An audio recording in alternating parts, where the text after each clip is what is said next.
smoke. There's no way he can get this. Shot. Oh, he throws the grenade, but Bane comes in. He does it! He does it! He collects.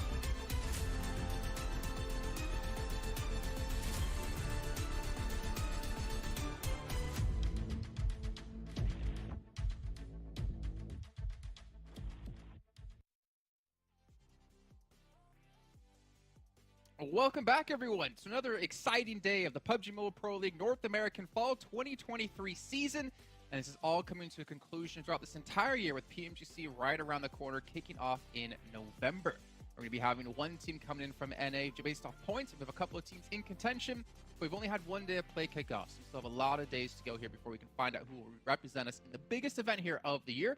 But in the meantime, I got to bring in my analyst, my little homie here, to break things down. Who's here with me yesterday. He's going to be here with me in 2 days from now, and he doesn't need a box to be able to be in frame. It's fantastic to see that, Seven. This is why I love when we do shows from home, because we are the same height. And as you said, I don't need a box. Are we, though? Are we? I'm kind of slouching. I'm actually taller than you. Wait, what? Okay. You're actually standing and I'm sitting, and then we're the same height. That actually makes perfect sense. Oh, but Seven, man, yesterday was honestly quite crazy, right? YKG putting up 3 chicken dinners out of their 4 total matches. They came into yesterday to make a statement. Yeah, I think we were mentioning what kind of surprises we're going to be getting on day one. I feel like we got a very, very big surprise and a statement of its own from YKG getting those 3 chicken dinners, like you mentioned. The way they were able to do it, I think they averaged, if I'm not mistaken, 10 ilms per match from the 4 matches that they played. Like, that is a statement right there for any of the other teams that are trying to catch them today. I'm sorry, I was laughing because that's like max fan level math. They had 40 eliminations. They played 4 matches. We haven't seen the overall yet. Okay, I didn't want to spoil the whole thing. Come on. I hang out with Max Man for too long. That's true. It does rub off on us. Not to mention, never mind. Actually, we can take a look at the format so you guys can be up to date with how this entire event is going to be happening here. If you guys missed out on yesterday, you missed out on the explanation, but we're not going to be showing this too much more often because you should already know. It's the same as last season. We got 3 different phases concluded with the finals. In each phase, your points will reset. Groups will be shuffled. But besides that, we have 20 teams playing out in 5 different groups. So that means we have 4 teams per group. They'll play 4 matches per day until we're done with the week. And then we'll have even bonus points awarded based off of where they place. And then the final 7, top 5 teams straight into the regional championships. And it only gets more difficult from there. Yeah, and after day 1, I feel like we have a heavy favorite of who might be one of those teams on the top 5 teams. Execute. And we might have some, okay. I was going to say, we might have some heavy favorites on which teams are not probably going to end up making it to finals, the top 16 teams, which I won't mention names, but you mentioned one that definitely needs to, we'll get a chance to talk about. You know, I won't spoil it. Oh, yeah. There's a lot of teams. But again, it was 1 day of play, right? I don't want to judge too harshly, but I will judge positively. We will. Well, yeah, like YKG, right? I mean, obviously we'll get into this in a little bit of time, but like the confidence they had is something that really stood out to me and was fantastic to see. But what are YKG trying to be confident about? Well, it's this. Our prize pool, $100,000 on the line here for all of these teams. You get $2,500 just for showing up, being here at the event. But if you make it to the finals, you can add an extra $9K to your tally, plus all the money from the individual and team-based awards. MVP, I'm looking at that. Survivalist. I can't wait to see what the standout moment is going to be, because that one, if I'm not mistaken, we didn't get it when we actually got into the finals, like the first day. That was the moment that we're like, oh, by the way, I'm talking about Nate's insane game in Erangel. Yeah. I can't wait to see if there's going to be a player that's going to be able to do something like that. That's I hope there is. Right? Because you have to get lucky to some extent. Obviously, pulling off the play is one lucky part, but also being on camera when it happens is the other part of that equation, right? You got to be on camera. We got to be able to notice it. But there's also like team-based awards when it comes to eliminations and chicken dinners, and obviously YKG is out in the front when it comes to this. It's a lot of money here for these teams, and obviously it gets you going, gets you prepared and ready for what's coming up next, because you got regionals. If you obviously are the highest in points when it comes to PMGC points NA, then you got PMGC, and that like the difficulty jump from regionals to PMGC is like the height difference between me and Seven. I feel like it's actually higher than that. I feel like it's me without an Apple box standing next to you. Is that kind of difference? All right, that's exactly how I feel it is when we go to PMGC, because some teams get absolutely smacked, and they they do. And, oh, well. I think we know. I think we know. If you guys watch PUBG Mobile, you probably know out there. But what about our calendar, right? We said this is going to be 3 different phases with the finals. That means we have 4 weeks of play in total. But we will be having a break here in the first week of September, where we won't be having any matches playing. So a slight little break here, which actually could be a luxury for some of these Team 7s to get their head on straight and get ready to go for that final phase. Yeah, I feel like we have seen it before in the past where some teams are able to take that extra week to just VOD review, maybe work on some other stuff. And it kind of goes the complete opposite of that too. We have seen some teams that are not able to carry any momentum, are not able to carry any of the knowledge that they got from the previous 2 weeks after having that week off, and they actually start a downturn. So I'm hoping that doesn't happen. I'm hoping the skill of the gameplay that we're going to be watching is going to just keep on improving after every single day, after every single match, because as you were mentioning, I'm kind of putting my eyes into Americas and then into PMGC, and I feel like I am going to start at some point judging these teams that I do expect them to what competition is out there and what they need to do to be able to get there, and when they get there to actually win. I will say this though, Seven. I honestly feel like even just seeing that one day of play, that we have seen teams improve quite a bit from the last season to this season, and obviously from the fall season last year to the spring season this year, we have been seeing teams get better. The only part that I'm really harsh on is the fact that teams just can't seem to stick together. They always replace 1, 2, 3, 4 people on the roster and just disband, and you can't really build that synergy, and you can't really build what you need to going forward into these harder tier events. But let's take a look, though, at some of these participating teams, and you get an idea of some of them that we can mention for you. Obviously, the highlight, YKG having a very strong start on day 1. Talk about NHyper not being so strong. You can talk about Extreme Slayers. Honestly, for me, that was probably the biggest surprise, actually, was how well they started off. And then also, likewise, I mean, you even got, I hate to say it, but Super Laser Reflex, man, I had high hopes for them basically being the chosen, and they didn't live up to those hopes. Me too, man. Why you gonna put that team up there right now? I was actually gonna, I was trying not to talk about them, but I was super disappointed of how they were able to start off the day yesterday and how they were able to finish off the day yesterday, because it was nothing like what I expected out of them. It could be because I mean, it is, as you mentioned, it is kind of the chosen squad. They are missing 1 player, so they could be still trying to adjust. So I'm gonna cut them some slack. That is one team I'll cut some slack, right? But another big team that was a surprise, especially at the end of the days, was Ace of Spades. The performance that they ended up having in Vikendi, the amount of elims, if I'm not mistaken, I think it was 21 elims in 1 match. 20, that is quite a statement, and I want to make sure that it's not just a one-off, because we have seen it in the past. We have seen a team be able to do really, really well in 1 match, and then they never seen from again. They're never heard from again. I'm hoping Ace of Spades is the complete opposite of that, and they actually continue to step up on their performance here today. Oh man, there's one team in EU that did exactly that, and I cannot remember the name for the likes of me. They put up like 23 eliminations in 1 match, and then did nothing before or after that. It was like the most awkward thing ever, right? And I hope, like you say, I hope Ace of Spades can kind of replicate some sort of performance like that going forward. But even Puppeteers, you know, I was expecting more out of Dong and Gang. We haven't really seen them, I guess, unleash the team or unlock necessarily how to play just too much yet, because YKG was winning everything, right? It's kind of hard to show what you can do as a team when YKG is just winning all the matches. It is, especially with the way they were winning and the gameplay that they were doing. They were, as you mentioned too, they were so confident. They were willing to take fights that usually they would not be able to willing to take, or they would just back off. I really enjoyed that out of them, and I enjoyed the composure out of some of the players. Like, I feel like I have to keep saying this for a lot of the other teams as well, not overexposing themselves, right. Stuff that will get punished when we go to Americas, when we go to PMGC. It's good to see that they're starting to take that into account, or maybe it was just lucky. Maybe we won't see that today. Maybe I'm looking too much into it, but I was just happy to see the composure out of this team. Yeah, and actually, let's just take a look at our schedule, because we want to start talking about some of these teams more in depth. Now, obviously, as we had yesterday, we started things off on Erangel, but what you can keep in mind is basically every day, the map shift left 1. So that means tomorrow, it's going to be Sandhawk first, then Erangel, then Vikendi, then Erangel, then Miramar. So just kind of keep that in mind if you're ever curious about how the order is going to go from day to day. But that means we're starting things off on Miramar, and of course, Group A will be playing out all 4 matches in a row, have the final match off, and you can see which groups are playing here at the very top of your screen next to the numbers. I'm smiling because keep in mind of how the order is going to be. Yesterday, I thought at the end of the day, we're going to be playing Miramar. Yeah, that didn't happen. So yeah, just don't trust anything I say in regards to this order. Go by what Jason says or what you see on the screen, okay? Miramar first. Don't trust anything he says. Yeah, well, I want to go that far. Well, Jason, I mean, thinking about Miramar, right? It was Uh-huh. Extreme Slayers, I believe, playing from the high ground on Yep. the zones there, and they were picking up a limb after a limb after a limb, even after overextending, having Remix have to be picked up by Hayuya, I believe that was, to save them. Then they ended up killing off Passion Fruit. So a lot of expectations when it comes to them, if they can replicate something like that. But then again, the position they had, like, if you don't get a lot of limbs, a lot of damage from there, then you're doing something wrong. Yeah, and then can we see that again? Can they continue on that performance, right? Because this is a team that was known for dope slayers. They were very consistent. I want to see if that consistency is still there and if they are going to be pushing for those chicken dinners. Well, you talked about consistency, Seven, and I love how you brought that up. It's almost as if I told you to say that when I actually didn't.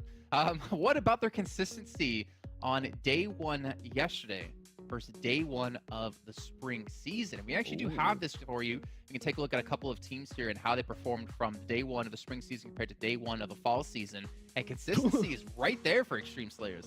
It is. I mean, 40 points in spring, 43 yesterday. Can we talk about the improvement out of YKG?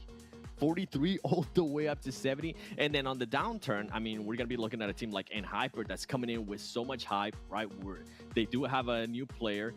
They are able to switch things up, but they were not able to even meet their number. They're way below 46 points in the spring and 21 points yesterday. That is a huge fallout for me. Yeah, and I mean, they do start off slow, but I kind of wonder. Right? No excuses at Hyper. But at what point do you think that's not a valid argument to make, right? It's not. Like, how really? Okay, but what about G Gladiators, right? They literally always in every single event have a slow start. Yeah, but I feel like that could be what's hindering them of not being able to meet their actual full potential, right? And this is something that we were kind of talking about when we were in PMWI. This is something we were kind of talking about some of the other tournaments that we were able to be part of. When we get to those big tournaments, the finals especially, they only last about 4 days. If you have a bad start, that's a day gone. That's 25% of the tournament absolutely gone that you're not going to be able to get back. And then you're going to end up playing catch up, especially if teams start performing the way that YKG has, right? If this was a 4-day tournament, NHyper right now would be in a very, very bad spot. Obviously, it's not a 4-day tournament. They are going to be able to readjust. But once again, there's different tiers. I feel like we had to explain to the viewers too in regards to teams that we're going to be looking at here. And that's what I was kind of hinting at too. There is teams that I'm going to be judging a little bit harder than others because I expect them to be in Americas. I want to see them in PMPC. Yeah, I completely agree. And I think we have to be harsher on those teams because those are the flagship teams when it comes to NA. And if they can perform when it comes to a worldwide stage. Yeah. But we do need to hone in a little bit more here, Seven. Let's take a look actually at YKG up against Extreme Slayers stats from yesterday. Because this is going to be important to see how these two teams did differentiate between the two. Now, you already pointed out YKG with 40 eliminations, but Extreme Slayers, honestly, not that far behind them with 31. Yeah, not that far. And what was impressive too is that this team was able to get 2 second-place finishes, and every single time they ended up in the second place, then they ended up with 13 or more elims. That is crazy and usually unheard of because we're used to seeing second-place teams end up with maybe 5 elims, 2 elims, and just try to go for those placement points. So it's good to see that Extreme Slayers is not pretty much basing it on those placement points. And on the opposite of that, YKG, the 40 elims, every single player from YKG that got a chance to play yesterday was over 8 elims. We saw some that were actually above 10 elims, and that is good to see too, right? Because if you're wanting to be a champion contender team, you want to make sure it's not just one player that's just CCT. There you go. Are you happy? Caliber team. Ah, come on. Okay, you know what? I get a break. Stay tuned. CCT. There you go. That's the acronym for it. But you want to be able to have more than just one player being able to perform, and that's currently what we're seeing out of YKG. Can they continue to do that here today on day 2? I'm not expecting 3 chicken dinners out of them, but I won't be mad if we do end up getting 3 chicken dinners out of them. Yeah, and on that note with Extreme Slayers, like you have Remix at 11, you have Robert at 8, Frady at 7, Hayuya at 5. So there is like obviously quite a big discrepancy, but then you look at YKG, 13, 10, 9, 8, like a lot closer together. But I think the sentiment, the fact is, like we've been saying this for at least a year now, you can't have that 1-star player. You can't even have that 2-star players. You need to have a squad that can all pop off at any given time. And the fact is, YKG, with how close all their eliminations are between the team, it is exactly what you want to see. But I still want to give it to Extreme Slayers. They did have some really awkward positionings, thinking back to the Miramar, like with Remix. I mean, he's leading the team in eliminations, but that's such a ballsy thing to do when you have the high ground. Maybe they overestimated like where Passion Fruit was or underestimated where Passion Fruit was. But I want to see a little bit more of that today and see if Remix still kind of plays separated from the team a bit. Yeah, and I mean, in regards to them not having maybe the best way to finish the match, that's what I was talking about too. When they got those second place finishes, they were still able to get 13 elims. So even if they don't have the favorable zone, even if they don't have the favorable spot, they're still being able to output a lot of elims. Which, I mean, that's currently what we've been seeing out of PUBG Mobile esports in general, right? A lot of teams going in heavy with the frags. Yeah, and well, speaking about unfavorable, we could talk about two teams who had an unfavorable start that we have high expectations for. Remember that Tears of team that you were talking about? One of them, of course, is going to be Execute, but you also have to clump in Passion Fruit as well because of the caliber of players they have, the performances they've had in the past, and this is honestly a rough start here out of both these two teams. But I will say this, though, for Passion Fruit 7. They did get slaughtered by YKG on Erangel, and they didn't have a chance to even play that game out. They had a really rough match there. They did, and I felt like that was kind of their pretty much their whole story throughout the day. They had very full sends. I mean, even going back to Sandhawk, when they decided to full send it through the bridge, they ended up absolutely smoked as well. So there are certain things here and there that they still might be working on, but as you mentioned, they do have such great players. Like Juancho was able to at least get 4 elims yesterday. Suko was able to get 3. I want to start seeing sixless. I want to start seeing Valak. I want to start seeing some of the other teams too, if maybe they end up putting us up. Now for Execute, the big question mark for me is, can they survive? Because right now their average survival time from yesterday was 12 minutes and 40 seconds. That's not really much time that you're going to be able to do anything with. If they can survive a little bit longer, if they can position themselves in a great spot, they are also a team that has a lot of experience, a lot of fragging power too. And yesterday we didn't really get a chance to see Kill Switch. I wonder when we will get a chance to see him. Do what Zute said. Put him in. He even said put Kill Switch in. I want to see it. The only problem is I don't know who you trade out for him, right? Because Trick was leading with 3 eliminations, and then Tenza, Fake, Casper all with 1 themselves. Casper. Okay. I thought it was gonna be more difficult, but you said it instantly. Okay. All right. Well, I mean, you know who you want to see, but we're obviously gonna see if that does happen later on. Just one day. It's just one day. That's true. Yeah. But maybe you do need a little bit of time for them to warm up. Who knows? True. Maybe that's one of the teams you will give the slack to about warming up into an event. Okay. Don't push it. Don't push it. I won't push it. I will unleash the beast right now, which actually, funny enough, is Monster Energy, our official energy drink partner here at PMPL. I believe not only in North America, but in Europe as well. And I think there's even a couple more regions in there, and maybe 7. We never did this actually, right? I never poured a monster on your head on the show. I was supposed to do that at regionals last season. It's because we weren't approved. Ron, if you're watching, do not approve it. We'll get approval this time. And obviously, if you guys have any posts related to PMPL NA as well, make sure you use the hashtag PMPL NA. We did see one really good post. We wanted to get on the show. If you're out there, you might know who it is, but we'll keep it to ourselves for now. But there's some good ones, and hopefully we can show them on air if you keep them PG enough for us. Oh, you tease. So we do like the spicy ones. You tease. I thought we were actually going to be able to show it. I was ready for it, too. Oh, man. I want to give them a chance. I'm going to give them another chance, okay? It was a valid one, too. I don't want to put a team on blast off one day. Okay. We are looking at those posts, though. Make sure you use that hashtag PMPLNA, because there were some fun ones. Okay, 7. Yeah. We obviously had the prediction game. You were 5 for 5 yesterday. You were undefeated in predictions. But I'm going to throw it to you on extreme. So I'm gonna basically give you the option to double your points or lose your points, okay? How many chicken dinners will YKG get today? If you get it correctly, you could double your points. I don't want to lose my points. Nah, I'm gonna pass. Send it to the next one. Send it to Hot Chooks or Sute. Send it to Sute. Sute was actually like -3 points. He needs some points. But if you double -3, that means he's -6. Sute is a little bit slow to start up. That's the one I'll give a break to. Okay.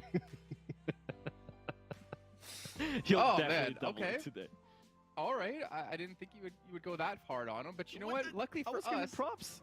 We'll get a chance for Zute to give a rebuttal here. As we're gonna head over to our commentators and kick off their first match with Hot Chooks and Zute.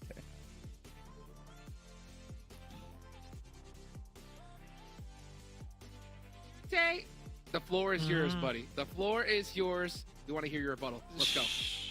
Y'all need the handicap. Y'all need the handicap. Trust. I'm gonna start come swinging out the gates now. I'm gonna get 5 for 5. Every prediction is gonna be spot on, and you guys are gonna be kicking yourself for not wishing I had even more negative points. I love it. Hey, look, guys, let me tell you right now. Right, this is Zute, right, and this is Zute now. Ready? Oh, you know what I'm saying? You know, he was just there watching. He's on the My screen. And now face the lean, right lean. up in the screen, The watching lead. everything. Oh man, the gamer lead is in. You're gonna be focusing. You're gonna be looking at that map, predicting. All right. I like to hear it. Hopefully, we get some sick predictions here today. But I'll tell you what. One thing that I want to predict is Skills of Mine doubling their points today. Do you think it's gonna happen here? I think they're gonna more than double their points. A little context for the people that might have, missed day one. Skills of Mine are currently sitting at a grand total of how many points, Jukes? One. One. Not number one. Just one, baby. That's what I'm talking about. That's what I'm talking about. 4 matches, 1 point. Honestly, that hurts. It hurts. And we know why. For everybody that missed yesterday, it was 100% due to them just hot dropping every single time and then just getting bad beat. If I don't see them change drop locations today, then I don't know what's going to happen. I mean, what do you think, Zoo? I mean, I think they changed drop locations. So far, there's only been one hot drop every single time, each time we watch, and it's always Skills of Mine involved. So that means there's like plenty of room elsewhere. They should honestly just change the hot drop, play from there. Give it up. Give it up. At a certain point, you got to realize when, whatever you're trying isn't working. And 1 point in 4 games is definitely not working. But something that has been working is YKG. Oh. YKG absolutely popped off yesterday. Is the reason why I picked up, and we heard, of course, Jason trying to handicap 7, on the prediction game, right? But if I were to guess, I think YKG's taking 2 chicken dinners today again. Oh, I was gonna say 2. 2? I was gonna say 2. The instinct. Makes sense. I mean, these guys, the way that they were performing, they just really showed out compared to everybody else. I love the fact that they understand the lobby. And I'm going to say that compared to NHyper, who's such a great squad, right? A phenomenal team. I think that they're overthinking the skill cap of this lobby. It's like and you've seen it before, right? You've seen teams that normally perform great at, the global stages, and then when they get, down to like the lower end side of a tournament, then all of a sudden it's like they have a hard time, right? Yeah. So I love that you bring that up because NHyper and YKG, they're like polar opposites. YKG play to the lobby very well, and so they take advantage of all the teams that they could just run over. Meanwhile, NHyper, they overestimate kind of. This lobby is a bit easier than the global stage, so I'd like to see NHyper, push themselves a little bit more, take a little bit more risks. Well, let's see if they're going to take that here. And now we're going on over to Miramar, baby. Let's get it going. Let's get day 2 started here, the PMPL North American All Split. Yeah, and I got to agree with you. When it comes to NHyper, I think they absolutely overthink things. Like you see a spot that you think would normally be taken at the higher level, and they don't take it because they just assume. But, you look at YKG, and they're like, oh, yeah, you know what? Let's just push it. They're probably going to be split up, make mistakes, and then we could just run them over and get easy points. And that's what they did yesterday, right? Yeah, 100%.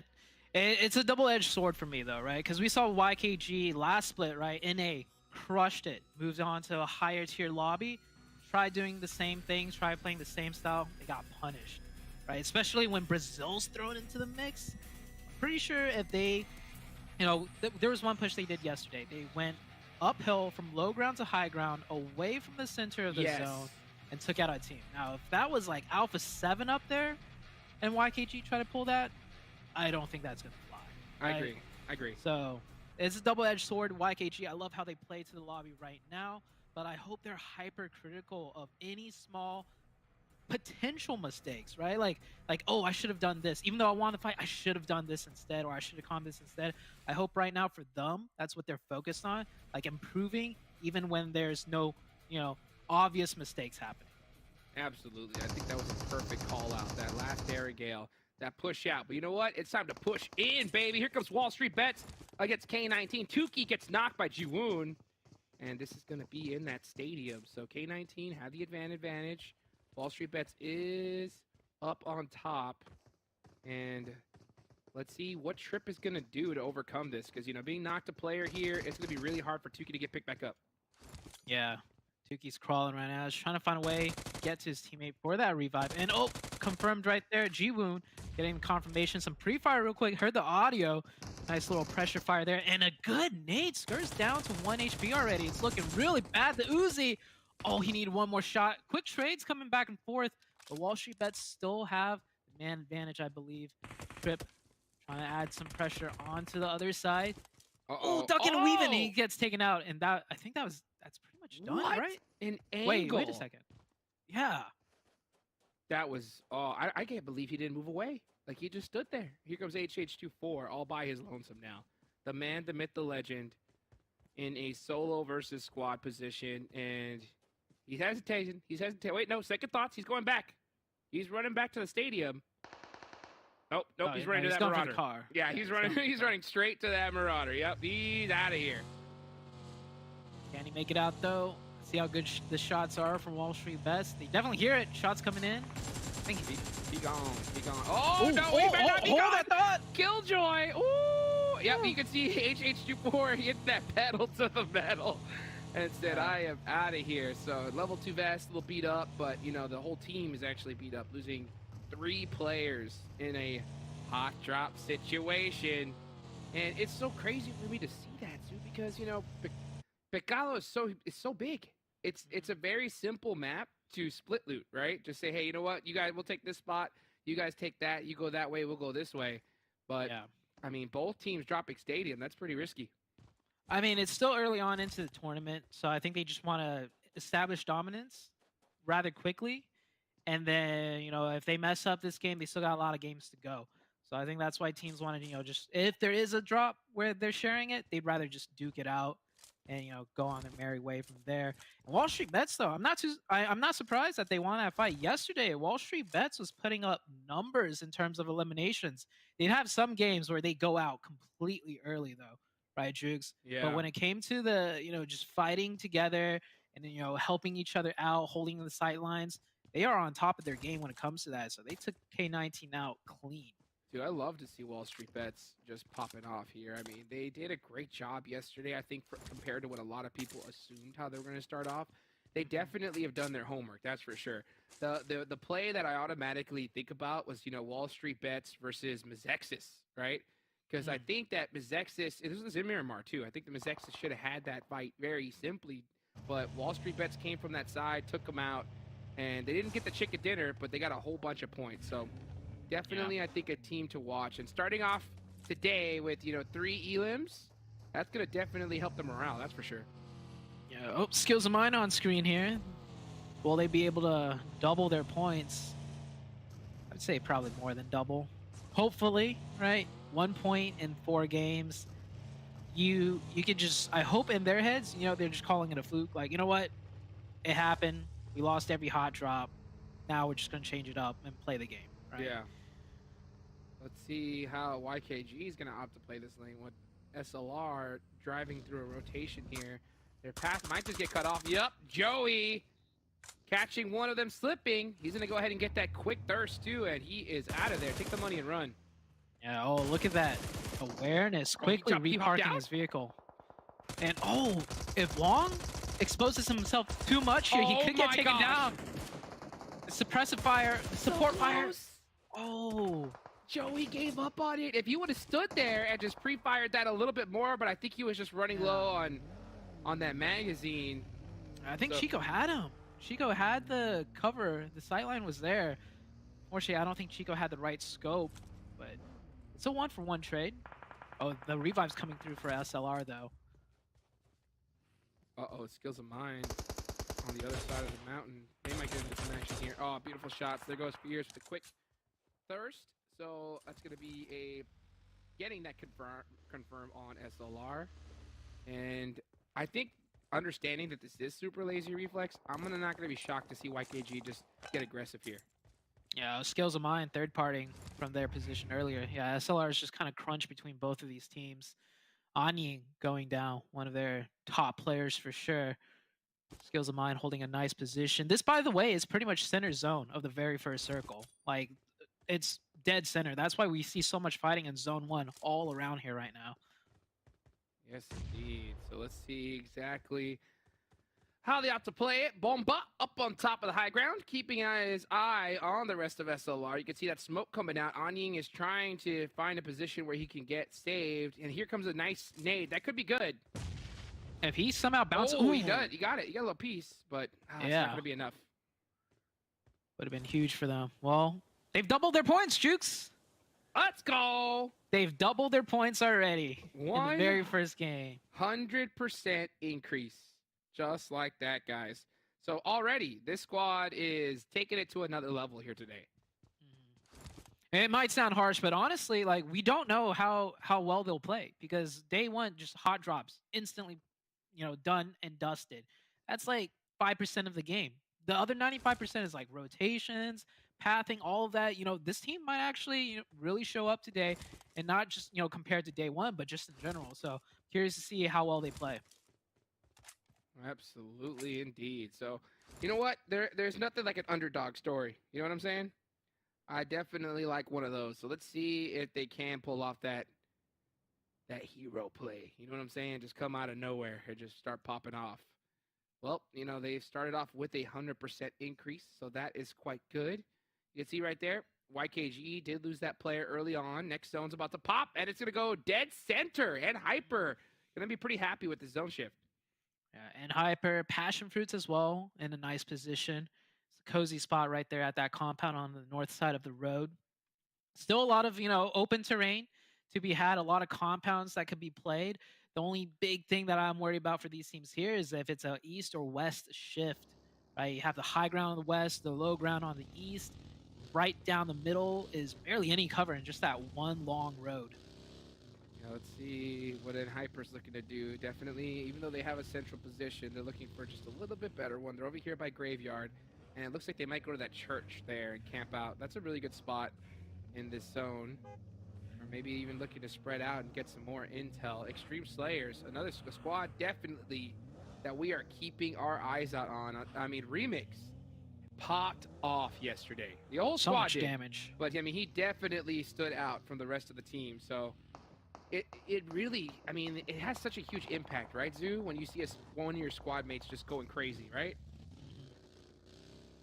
Uh-oh. Kindness knocked. And Wall Street Bets, they're going aggressive here. Jiwoon leading the charge right up into Ren. Ren's got a pre-nade cooking, I think. Oh my. Ren just hiding in the vehicle right there. The most non-obvious spot to check. He gets one, but he needs the supporting fire right now. Where's the rest of Hyper? They're going for a revive in the back, and Ren goes down. You gotta check the bus. You know what I'm saying? And that was a skin bust, too. You should have known something was off a little bit. But regardless, the sneaky play there from Hyper gets a knock, but the rest of the squad isn't there to help him. I'm shocked. Yeah. I don't like what Hyper did at all. It's almost like by now it's like a rule. Like when your teammate gets knocked, you don't go for the instant revive unless if you're already next to him, right? You hold for a couple seconds, see if the other team's gonna push, and you support your teammate. If they weren't going for that revive, Kindness would be right here. Yes. Covering him. Like, how is the Kindness revive there? Like, that's unbelievable. The that revive was right there where Kindness went. So if Kindness wasn't sticking, or whoever was sticking the revive wasn't, full reign of cover right there, just like that. And they could have saved Ren right there. So being hypercritical on Hyper, but of course, with yesterday's performance, every reason to be, right? They really need to step it up, and we know they are a better caliber team than what they're doing right now. Unbelievable. This is insane. So I'm shocked. I'm shocked because this is the most frustrating thing when it comes to Hyper in my eyes. Yeah. Like seeing them just drop the ball in an easy play. Like, okay, now you could talk to me about doing crazy splits and it not working out. I could be like, okay, trying a new strategy. But that just seems like just a simple misplay. Like, I mean, even with Ren, if you were a player in this, Ren is screaming to his team, right? Help me out here. Can you guys give me cover? And it just wasn't happening. I mean, so definitely some misplays to start things off. And the crazy part about this, Zute, is this is PMPL NA. You're telling me that Hyper, with that one mistake, you can't see that whole entire team just come after them afterwards. So Yeah, Yeah. true. getting I a love- lot more leniency here. That's for sure. Yeah. Luckily, Ren went for the instant confirm because I think he was getting the comms like, look, I can't help you. I'm reviving. So Ren gave up the fight and just went for the confirmation point. So, Mm. but yeah, at a higher level, if he doesn't go for that quick confirmation, the rest of the team 4v3, they're pushing in hyper most likely. Well, Remix I'll maybe tell you getting what, a good shot right there. No, it was Frady. at the higher level, those guys drive much tighter. You know what I'm saying? So it probably wouldn't have got that 1v1 situation or even a time to even True. get that thirst off. So a lot of what ifs, but the what if for sure is really odd to see. Let's go ahead and move on and take a look at the rest of the squads here. Extreme Slayers currently over there by El Azahar. They are making some movements on in as we still see looks like Lotus Esports in the blue zone trying to push on in. And the zone did shift more to the west, so everyone from the east has to condense to the west side. The map is still split perfectly in half now between high ground and low ground. We have some heavy hitters on the east side. YKG on the far west edge here. I like what YKG is doing, right? Like they're down a player, so they're not going to push into the heavy contested area where teams are holding with potential 4 players. Instead, they're sitting back and just picking up straggler rotations. They're managing to get some success there. Hopefully they can pick up a couple more points. They picked up 1 more so far, and they still have 3 up. So they're just playing it slow, but playing it pretty well. Oh, that's the way you do it. That's the way you do it. You just go ahead and you just find those little straggler teams. And in a lobby where you're going to feel like there's the skill cap of these squads, there's going to be a pretty big difference from those teams at the top versus ones at the bottom. Yeah. And if you're a team that's nervous, you're going to be playing that edge, right? You're just barely going to be creeping inwards. So if you're a monster squad like YKG, why not just go ahead and push, catch these teams off guard, and then punish them from there? Meanwhile, on the other side of this circle, Mazexis getting into it with Balloon chopped on. Nice knock there on the Poppy Sour. I like the speed and aggression of Mazexis. They push right over the top, and look at that! Just decimating Baluk instantly in a blink of an eye. If you rewind that back a couple seconds, it was Mazexis running into Baluk. Baluk had the advantage, in my opinion. They had the defensive setup, but Mazexis was so fast, Baluk couldn't even peek over the top, and they just got overran. Beautifully done. I'll tell you what, Baton's been a monster player for this squad. I mean, so far, he seems to be the player that really stands out. He's got 2 eliminations so far. And let's take a look here as this next zone is going to go ahead and be right under San Martin. And here goes YKG versus Execute. Oh, Execute really need this. They had an extremely rough day yesterday. Here comes Chico over the top. The gunner for the team. Look at this. 2-1. 2 people supporting Chico right here. And I like this setup so, if nades come raining in, Chico has room to maneuver and there's not a teammate that's potentially going to eat the nade for him. And it's a good defensive setup. Now that the nades have cleared up, here comes the second supporting push from the side. He's got to make sure the smokes don't cut off the vision of his teammates. Yeah, Tensa with that smoke had a little bit more confidence to kind of creep up that mountainside. I think Chico, with some shots coming in from the side, he's in big trouble. I wonder if he's going to hop in that vehicle and get moving here. We'll see.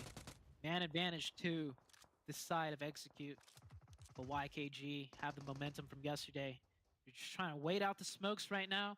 And there's no more nades for the side of Execute. Or otherwise they would have thrown it by now. Chad, is Casper gonna get a kill? Way too wide out. Casper hopping in the monster truck. I think with this next zone about to pop, they're looking to possibly leave this fight. Chico starting to creep up little by little. Kent waits for him. Oh shit, we almost knocked He him. had an angle. He gets shot up in the meanwhile. Returns really fast, so very, very safe play there from White. Where are the comms, bro? The backlines, you see some adjusting from the support lines. The support angles. Where's now taking 24's off, they go at? to the east. We might see a knock come in from the side Oh. of YKG. Yeah, right there, 24K spreading all the way out. Execute trying to mimic the same by sending Trick over there to deal with 24K. It's like a little chess match right now, back and forth. Here's trying to get that. That nade's crazy. Trick found a nade. Oh, he moved just in time. Trying to catch. That the awareness. off angle at 24K gets caught out from Uh-oh. Fate. So Uh-oh. YKG knows that they're on the back foot. They're gonna have to either push this. I think they just move away. Trying to leave is gonna be too difficult, I think, at this point. And Oh it's shit, in a Tensa's bad pushing. Oh, position. what? Fuck going Good on? execution Since Trent with got that the knock, he Eagles. should be Now automatically Trick resetting to his bumped team or somewhere getting since a they fucking know angle or that something. off-angle player, and Trick is just sitting YKG, there. yeah, they can't leave. The second Oh. they hop in that car, 10 Casper is coming there popping for over the- top and shooting them. So they have to take the Damn, spot. They're gonna damn, go the for it. trade, Now, we okay. spoke, one Okay. for one trade. Chico, last Get behind one. him, bro. Go behind. Get behind his ass. Yeah, I'm surprised that Chico's gonna try to Execution's leave. hesitating at this point. Tensei just gotta push that shit by himself. But you know what? Here they finally come. Here comes Tensa. They do have some- Nice. Chico, Execute got a and fucking down kill. he goes. Ooh. So, yeah, Execute Ooh. taking out YKG. Ooh. They didn't know it was a 4v3 to start off with, too, so I like the pacing of that fight. They didn't rush things.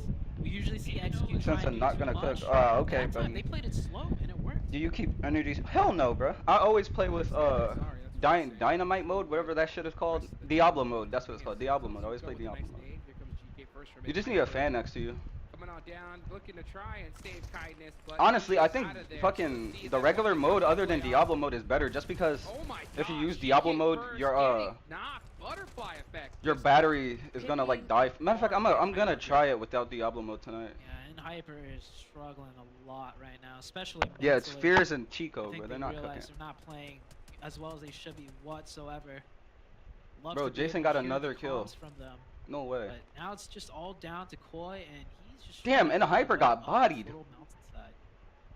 Parkour his Ripping way up Hyper. into the next zone. He does have a spot inside of it. Doesn't want to take those buggies. Doesn't want to take any risks. So at this point, just trying to get something on the board. Oh my god, Here's another PSF. battle between Why, two bro, Nate is great squads. washed. Passion Fruit versus Extreme Slayers, and I believe it's just sixless up for Passion Fruit. You can see him going for the res, but here comes the push from Brady. How is Frady, bro? Extreme Frady Slayers is killing fucking it doing right so now. good. Frady What up the to 4 hell? eliminations, That's a good nade. total They are of dead. 5. They're They gonna are get dead. 2 more here. It's pretty much done. Yep. See ya. See ya later. Bro, Frady up Wow, 6? Passion Oh Fruits my god. eliminated. Extreme Slayers going crazy. That's Brady with 6. Oh my god! Oh my goodness, the shots. Oh my Way god! insane. Oh nah, bro. Yo, Right me now, personally, I would not I take mean, that. yesterday they were killing it too. So Bro. Extreme Slayers keeping that momentum and pushing it through. Ah, They're in a decent nah, spot, bro, too. what They're the on hell? the edge of the zone, but they just cleared up a lot of territory. That dude got booty raped, bro. Hell nah. See what the next move is gonna be here. That guy got his Take a asshole look. turned inside out. And Hyper gone. So Extreme Slayers leading the lobby right now with 7. Meanwhile, let's see what Long's gonna do. He is gonna catch him slipping. Yes, he is. So these little mountainside Nobody plays, ever so believed in difficult, him. You just don't know where God to get did. shot from, and Long takes advantage of that. This area is so rough to navigate. It's always so troublesome coming into here. You gotta worry about up, you gotta worry about down, and then as you're pushing through, I'm so surprised many SLR crevices ain't to check, doing right? good. You They're one literally play with just a DPS TC. tucked in the corner. Your whole squad could be wiped out in seconds. Who was in last round? Well, that's a dumb question. Some should be in last, but What is gonna they got a happen kill and they're not with dead yet, so. Kills of mine. You know, having a rub day 1. They've doubled up points already. So at this point, That everything is else so out of pocket to say. Let's see what they That can is so find. out of pocket to say. They've been in the same spot for quite a while. They doubled up and points they're at because the they only edge of have the one circle, man. so when That the is zone out of shifts away pocket. From them, they don't really look like they're prepared to move. Nor can they. I don't think they have any vehicles. So let's see Yeah. how they have to play it. Not sure what happened here, but they seem to have given up the high ground mountaintops over to Mixex's. Skills of Mine was here like maybe 3 circles ago, so they could have prioritized that spot instead. They decided to keep their heads tucked in and safe at the compounds, which Fate leaves them split. very little room. It's to kind move of. it. Look at Exit I don't know. on the west side.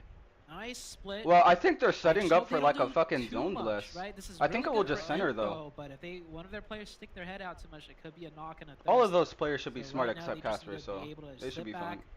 play it Unless they could just slow, get like dom, inside like Mexico. fucking obliterated by Som. Okay, Trick got a spot in zone. They can move up into that little compound to his right side. Meanwhile, you got Ooh, the hold up. dead center. Yo, Casper could grab that hill to his left, bro. And that would be a really good spot to like fucking get XQs Super lazy if he read. does it Most fast likely enough gonna at get least into it in the next few seconds. before they take it and they But, get like there picked is off. a lot of terrain here protecting both of them, but you can see both teams getting mighty close to each other. As a matter of fact, I think Miss X's recognized that they were there. So you know what? Let's just go ahead and try to rotate this way up the mountains. Let's play it safe. Yeah. Looking to get more on the higher ground here. Rotating back around. Skills of Mine, it doesn't even look like Skills of Mine have a chance to really contest this area. They're just really stuck down on the low ground. Super Lazy Reflex having to work on the mid-ridge area on the eastern side a little bit. But they're okay, they're in zone. You just gotta worry about Ms. X is coming over the top of them. How are they gonna approach this fight? Bro, up on top, there we go, Baton. Catching Trixie Boy slipping and woo, taking He's him out saying that instantly. shit wrong. It's So, Baton, bro. They're Just Russian. gonna be stuck there. Let me How are stop. they gonna play Oh this? my god. How are they gonna make some fights? Bro, bro, take that nigga off the fucking team, dude. There's no way he's real right now, bro. There's no way he's They being just for real. conceded way too much, way too early on. They had 3 up. You could still take a fight 3v4, but instead they just tucked their heads in and just kept waiting. Oh, well, waiting. bro. Now they don't have a chance to fight. Super Lazy Reflex. Casper is so fucking picking up ass. some It's not eliminations even like a off joke. Reds in that elimination. It's not a joke. And Extreme Slayers also starting. I wanna see how he just Here died. comes the flank over the top. One thing Yo, Super Lazy Skyline Reflex is didn't know ass, about. bro. What was Skyline that? goes down. The trade support Boo. is there. Zexus Boo. keeps all 4 up to the elimination. Quick smoke there from Everest. He's gonna go ahead and get that res. Meanwhile, They don't want that smoke. Trick's about to get bodied.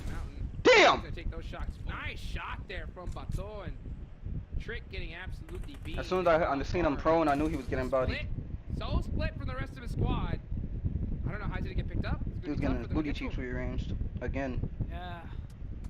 Like this is Go, super Drago. late circle, right? You don't need to be that split to find info at this point in the match.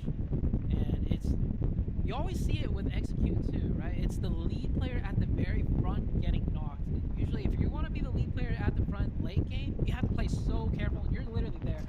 TPP for info. That is it. Bait caught off guard. Here goes Draco from the off angle. They need to learn how to use util, bro. Do they not have more smokes? This little valley here did save him.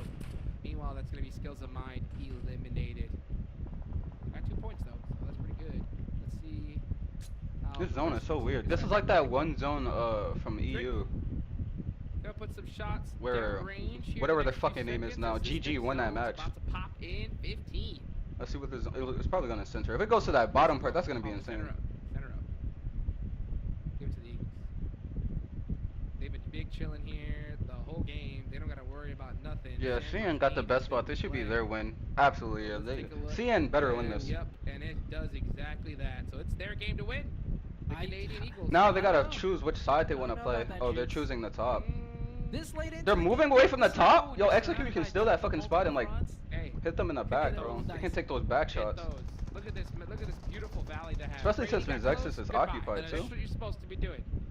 Just if it moves, shoot at it. You want teams to hesitate, even getting close to the side of the map. Oh, nice shots there from Hayuya. This Damn. is what we talk about.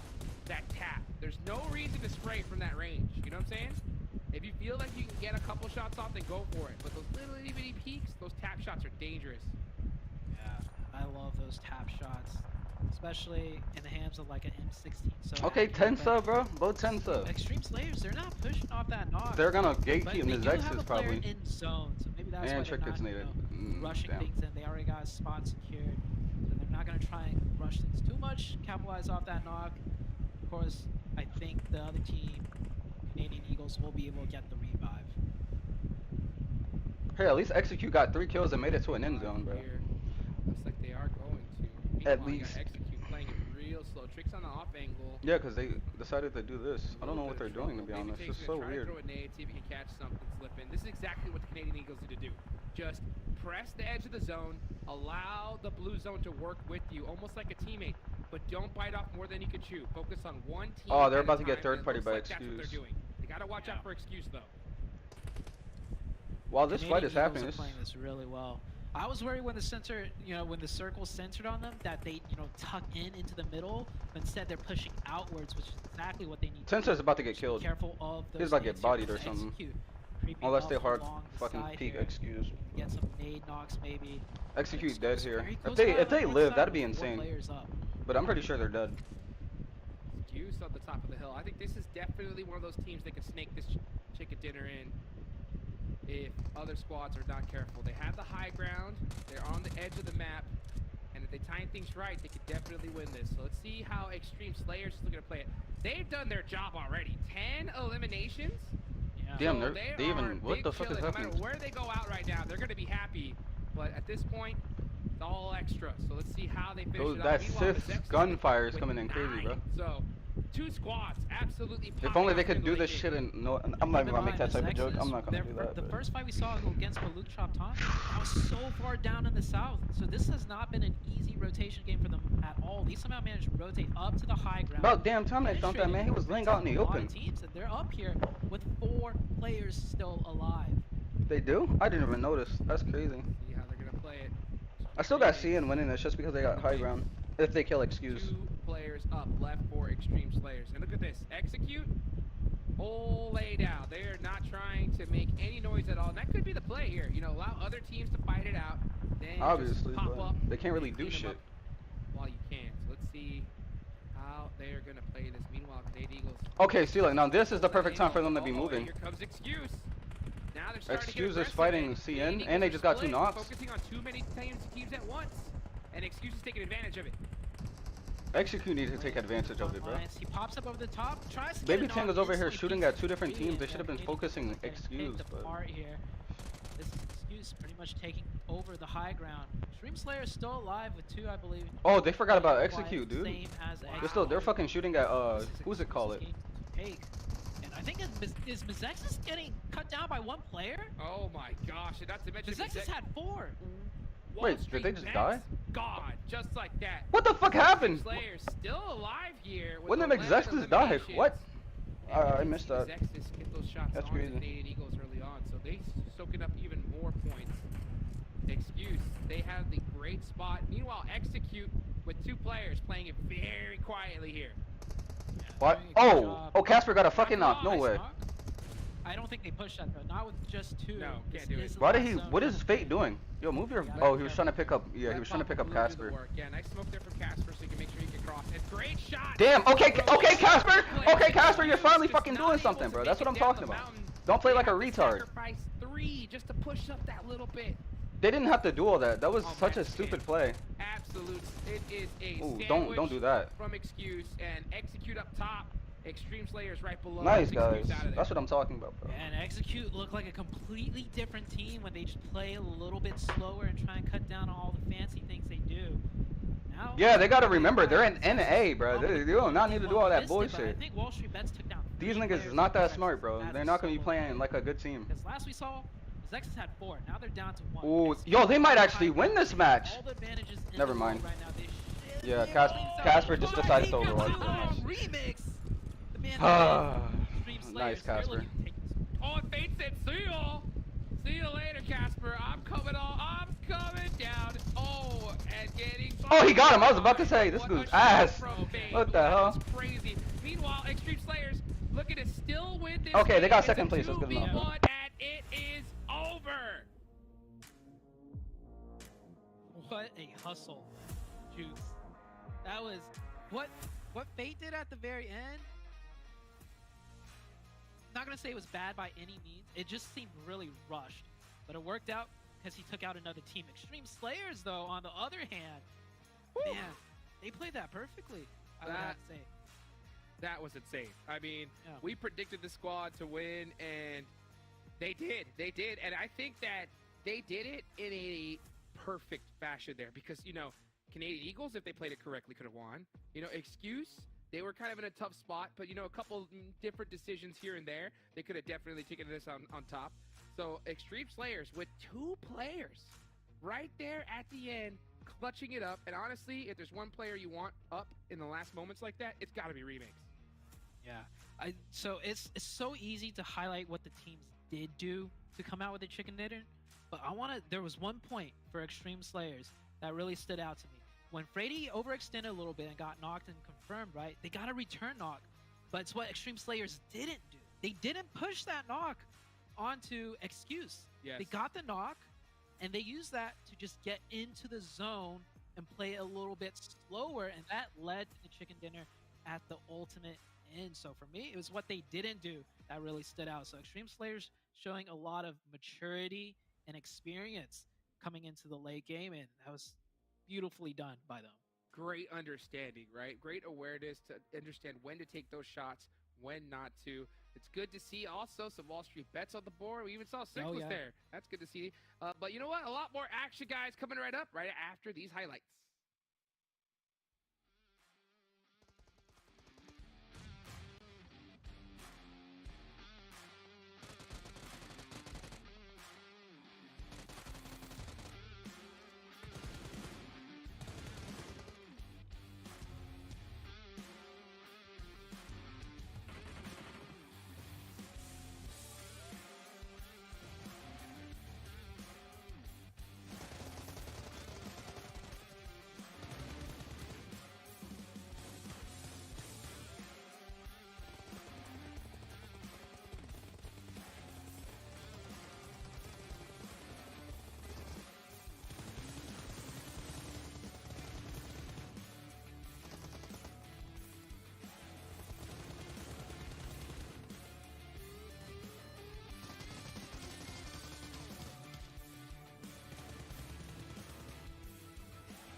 Well, Extreme Slayers do it once again. Get themselves a buttload of eliminations and, of course, the chicken dinner. Get themselves even further up onto the leaderboards where YKG got knocked out early to execute, of all teams. Did not expect that. In 7, there's obviously a lot to break down. We have some teams fall, some teams rise. Where do you want to start? Execute. A great bounce back out of them. I mean, Extreme Slayers, too, you were mentioning, they were finally able to get that chicken in there. It's kind of what I was hinting at, right? Yesterday, they ended up with 2 second-place finishes with a lot of elims. First game of the day, guess what? They're able to just come off on top. Once again, in Miramar, being able to actually close it out. Even though they only had 2 players, they played that out so well. They decided to be a little bit patient and end up third-partying when they needed to be. Great win out of them. Let's take a look at the match rankings so we can kind of follow this up with some hard facts. And some cold hard facts, I think is the term. 24 points for Extreme Slayers. Miss X's, as your point out, was 17. One team, though, I expected a bit more of. Canadian Eagles, because that's, again, another Miramar. If you think back to yesterday, they had the southeast side of Los Leones. They sat there forever. They got gate kept by YKG. Here, they're like dead center in the zone. But I think at the same time, though, 7, as we did chat about it, the position they were holding was not bad, right? Because they had the cover of the high ground behind them. No team could crest that because they would be too vulnerable from too many different angles. But I wanted to see more from them, considering the position that they had for so long. You wanted to see more out of them, and I think they might have felt that because they decided to take way too many fights at the same time, and they spread out way too thin. If they would have actually stayed a little bit closer together, they had such a great location that I feel like they would have been the team to win this game. Overall, though, this is a team that, based on what we saw yesterday and based on what I'm seeing here against today, I feel like they're still trying to come into their own. They're still trying to figure things out because they're not too sure how to play out of certain situations. But, I mean, 3 elims, you know what? 2 placement points, 5 in total. That's not bad. Actually, You know what? I'll take that. It is bad. You could have done a lot better, Canadian. I mean, it's I'm better than like 10 other teams, to be fair. But it was such a great spot that I feel like they could have just done so much more. And you know what? Miss X's, that's another team that has done so well when we go to Miramar. I hope it doesn't die off for the rest of the day, Miss X's, because you're hoping for those double Miramars. It pretty much what happened yesterday. Okay, Miss X's, yesterday, 16th place. 16th place. When we went to Miramar, they ended up in 3rd place with 15 elims. Here, guess what? They end up getting 3rd place again with 12 elims. Not as much elims, but I mean, you can't really complain about stats like that. And one team that you were talking about earlier, Super Lazy Reflex, at least being able to get those elims. Yeah, 4 elims. 4 elims isn't bad. I think one thing, if we look at another team that's kind of similar to that, is like Wall Street Bets Gaming. 7 eliminations. They seem to just attract hot drops, whether it's Skills of Mind or it's K19 here in Picado. They end up cleaning up K19 for the most part and go on to have a fairly good match. But teams who didn't have a good match, it's your boys in Hyper. Continuing on teams that actually had a great match, even though it's only 2 points, ladies and gentlemen, guess what? Skills of Mine went from just 1 point yesterday to now getting 2 points. So it's good to see a little bit of a bounce back there. I know it's a bit trolly, but I actually want to see more of this team, and something that I want to see more out of is Passion Fruit Esports. We saw Sixless being able to be on the leaderboard there in regards to longest elim for this match. Only 1 point. That that is an awful performance, and along the lines of what you were saying, in Hyper, another awful performance. I feel like they are underestimating a lot of teams, especially you saw that within the fight that they ended up having at La Hacienda with Wall Street Bets Gaming. Not it was gonna push on them, and they decided to back off and pick up the player that was not. They left Rin all by himself when they should be covering the angles. So this is something that I love that Hot Jukes and Sute were mentioning when it was happening, because it was such a bad play out of them. Right. And I'm glad that Wall Street Bets was able to punish them in regards to at least pushing Rin. And if it would have been other teams, once again, I'm thinking about Americas. If it would have been a Brazilian team, they would have just kept on pushing. Wall Street Bets would have ended up with, you know what, lower on the leaderboard. Still 1 point because they had the alien, but lower on the leaderboard. Okay, all right. Maybe we can actually go ahead and head over to Extreme Slayers player stats, because I want to see again who was popping off. We saw Remix before, and it looks like we're going to see him do it, well, yet again here. 777 damage, 6 eliminations, and even Frady. I mean, imagine, as you pointed out while we're watching, like Frady, he overextended into Canadian Eagles for no reason, right? And then he gets knocked and eventually gets finished off here. But look where he got his team with just the stats alone being knocked out that much earlier on. It was. I mean, 6 elims, 700 damage. That's what you want to see. And I mean, yesterday, Freddy, he was able to get, what, 7 elims? So it's good to see that being able to have such a great performance here. But you mentioned it. I was talking about it whenever we were watching it. Why did he decide to overextend there and not have even more cover? Because of just the terrain, especially on that area of Miramar. The terrain is just so crazy that if somebody's able to actually spot you, they will be able to eliminate your. Remix, though, continuing to put up those numbers. That's what we want to see. And it's good to see that it's not just him. Hayu as well, being able to put up just 2 elims, but look at the amount of top. But that's great support out of the team right there. Yeah, and honestly, like Robert, he was able to put up some really strong limbs yesterday, and you don't necessarily need like an individual or a couple individuals to always be popping off. Sometimes you just don't have the position, sometimes you don't have like the weaponry you need, and obviously every match is always different, right? So the fact that he can play a little bit more supporty, help his team out. And I don't remember who got that initial knock on the Canadian Eagles once we saw Frady go down. Was it Remix who picked it up from like super long range, just tapping away? I mean, Can't remember. Plays like that, if Frady was able to stay alive, would have been perfect, but obviously it's a little bit too late there. Yeah, it was. Why you got to bring up Canadian Eagles again, okay? We'll bring up Execute. Why don't we talk about that? Yes. Let's take a look at their stats yesterday versus their stats from this match alone, because they have had, obviously, a massive step up, and they're going to need to here to live up to what we wanted to see out of this team. Now, I believe the left-hand side is this match, and the right side is yesterday, because I don't imagine they got 2,500 damage from the one match alone. Yeah, actually, one thing that we are going to be taking away is that they were able to match the elims that they ended up getting yesterday in regards to 6. And that's what we were talking about at the beginning of the show today, is that this team has that fragging power. They just needed to be able to survive. Guess what? They were able to survive. Yesterday, I think it was 12 minutes and 40 seconds throughout the whole day. That's what they were averaging in just one match. Look what happens when this team is able to kind of set themselves up in a top 5 situation. The elims become a little bit easier for them because they do have the fragging power. And something that I do have to call out that I really enjoyed was seeing Tensa in those close quarter fights. He was able to kind of keep composure of himself, kind of give a little bit of flashes back of the great Tensa that we know, the great player that he is in those close quarter ranges, and he was actually able to help eliminate their YKG very, very easily. Yeah, and honestly, like, the thing is, we've known Tensa from such a long time ago. I mean, I think the first time I saw him, he was in like Tempo Storm days with like HH24, and was it Chico or Chica? I can't remember. It was an A or an O at the end. I'm not even gonna. I don't even remember. Actually, I don't remember either. Yeah, I'm just trying to, we've seen so many variations of teams that it's kind of hard to remember that far back. Yeah, that's true. To be fair, right? I only had to do so much NA with like for 1 year, but you know what? I'm back for NA, and I'm back to our commentators here because the next match is ready to go. It's Sandhawk, so Hot Jukes and Zute, take it away. Straight into Sandhawk. Here we go. Let's get it started here. All right, so we start off with Miramar going into Sandhawk. So these teams don't get to warm up on their favorite map, Air Gale. So I like this because we're going to get the chaos off the rip. Are we going to see a hot drop situation once again? Do you think these teams have finally learned their lessons, Zoo? I don't think there's going to be a hot drop.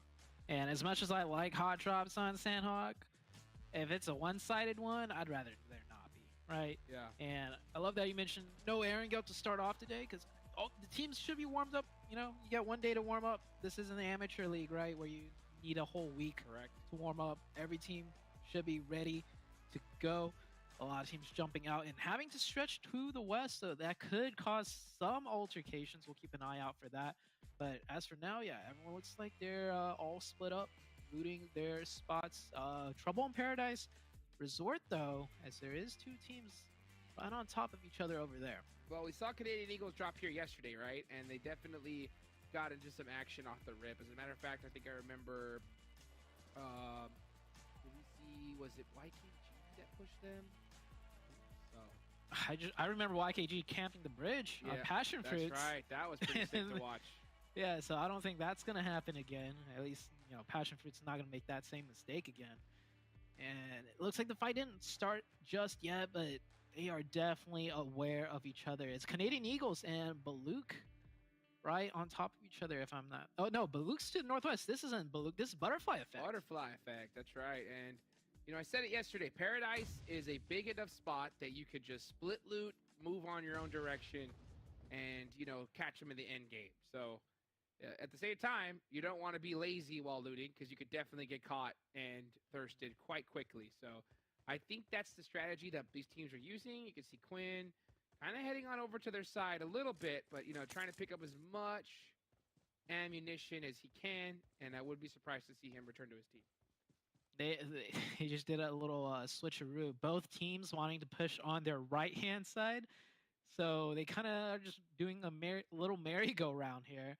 And there's a reason, right? They're pushing on the right-hand side. You get a little bit more of a peak advantage. So, a little bit of a circle. Eventually, they'll meet each other, I think. And they'll start fighting. Here comes the shots. Some warning shots, maybe. Sometimes it's all you need right there. You know, it's a couple little shots that know, hey, guys, you don't want none of this right now. All right? We don't want it. You guys don't want it. Let's just go ahead and, you know, take the money and run. And catch each other in the later stage of the tournament. Super Laser Reflex landing boot camp once again. I like the fact that when we saw them last time in Sandhawk, they headed up the mountainside really quickly. They got a couple eliminations onto Puppeteers and then just came right back down. So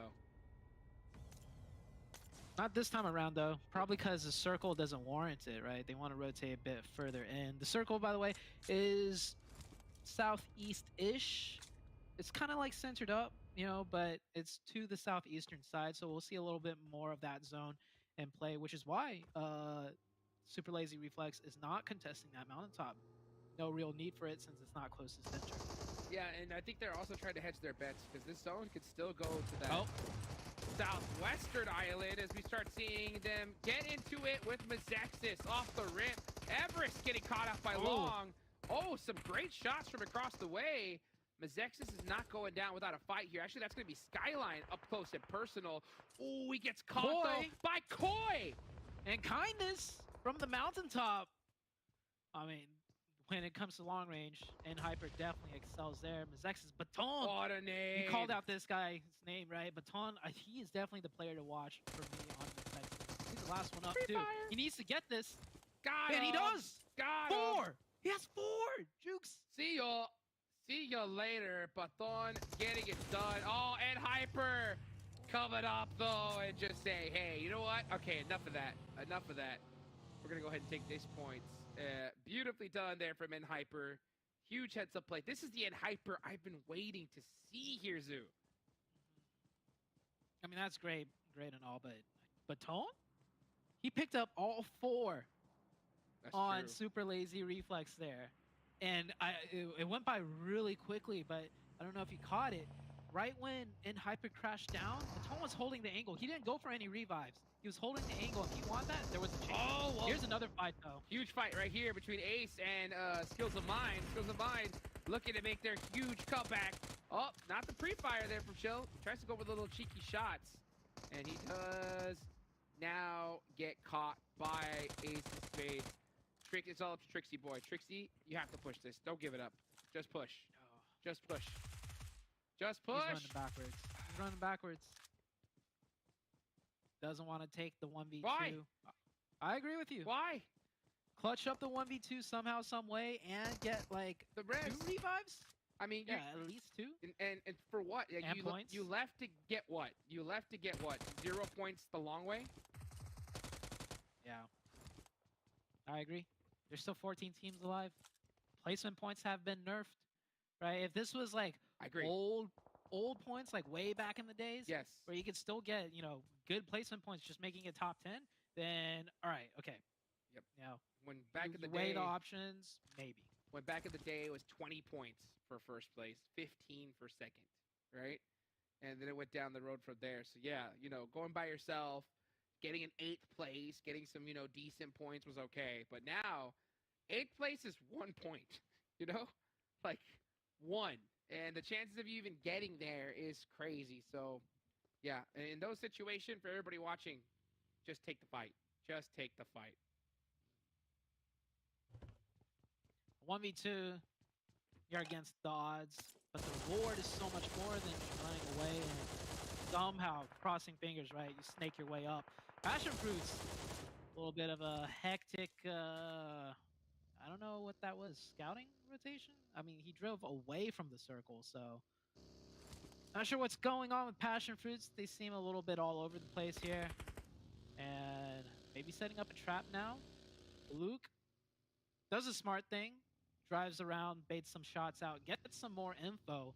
And Baluk knows this is a 4v3 now if they want to take this fight. This is a very isolated one as well. Only 2 teams dropping that Northwestern Island, so they know what they're dealing with. That is a great example of what they were doing there, because Balut Shaftan, realizing that they have the man advantage, if they continue to kind of just drive around, if they realize that these teams or these players are just so split up, they'll just full send on them one by one and just clear up those points. So meanwhile, with this zone, still a little bit of that, Southwestern Island is in play. So Wall Street Bets is going to be holding Painan for a little bit longer, as Passion Fruit and Balut Chaptan have to make it across the water into the mainland. Yeah. Very good circle shift for N-Hyper as well. They get to sit on top of that high ground for another zone.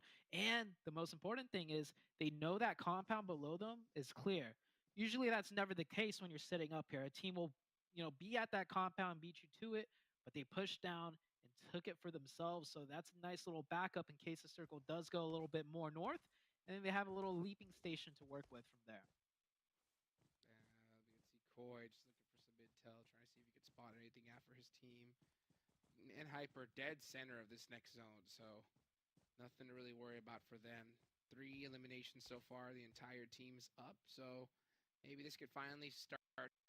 This could be the game, right, where we see Hyper really roar back, like we expected them to do, just like the old days. Meanwhile, Extreme Slayers, our previous winners here in the last match. A little bit of a split. Robert GG is taking some shots. Got to play it a little bit carefully, and that's why he's really hugging that hill. It's going to be a tough push up the hill against Puppeteers later on when the circle shifts away from them. So definitely want to, get some more info. Take some peeks, honestly. Because very low chance Puppeteers is going to push down on top of you if you get knocked.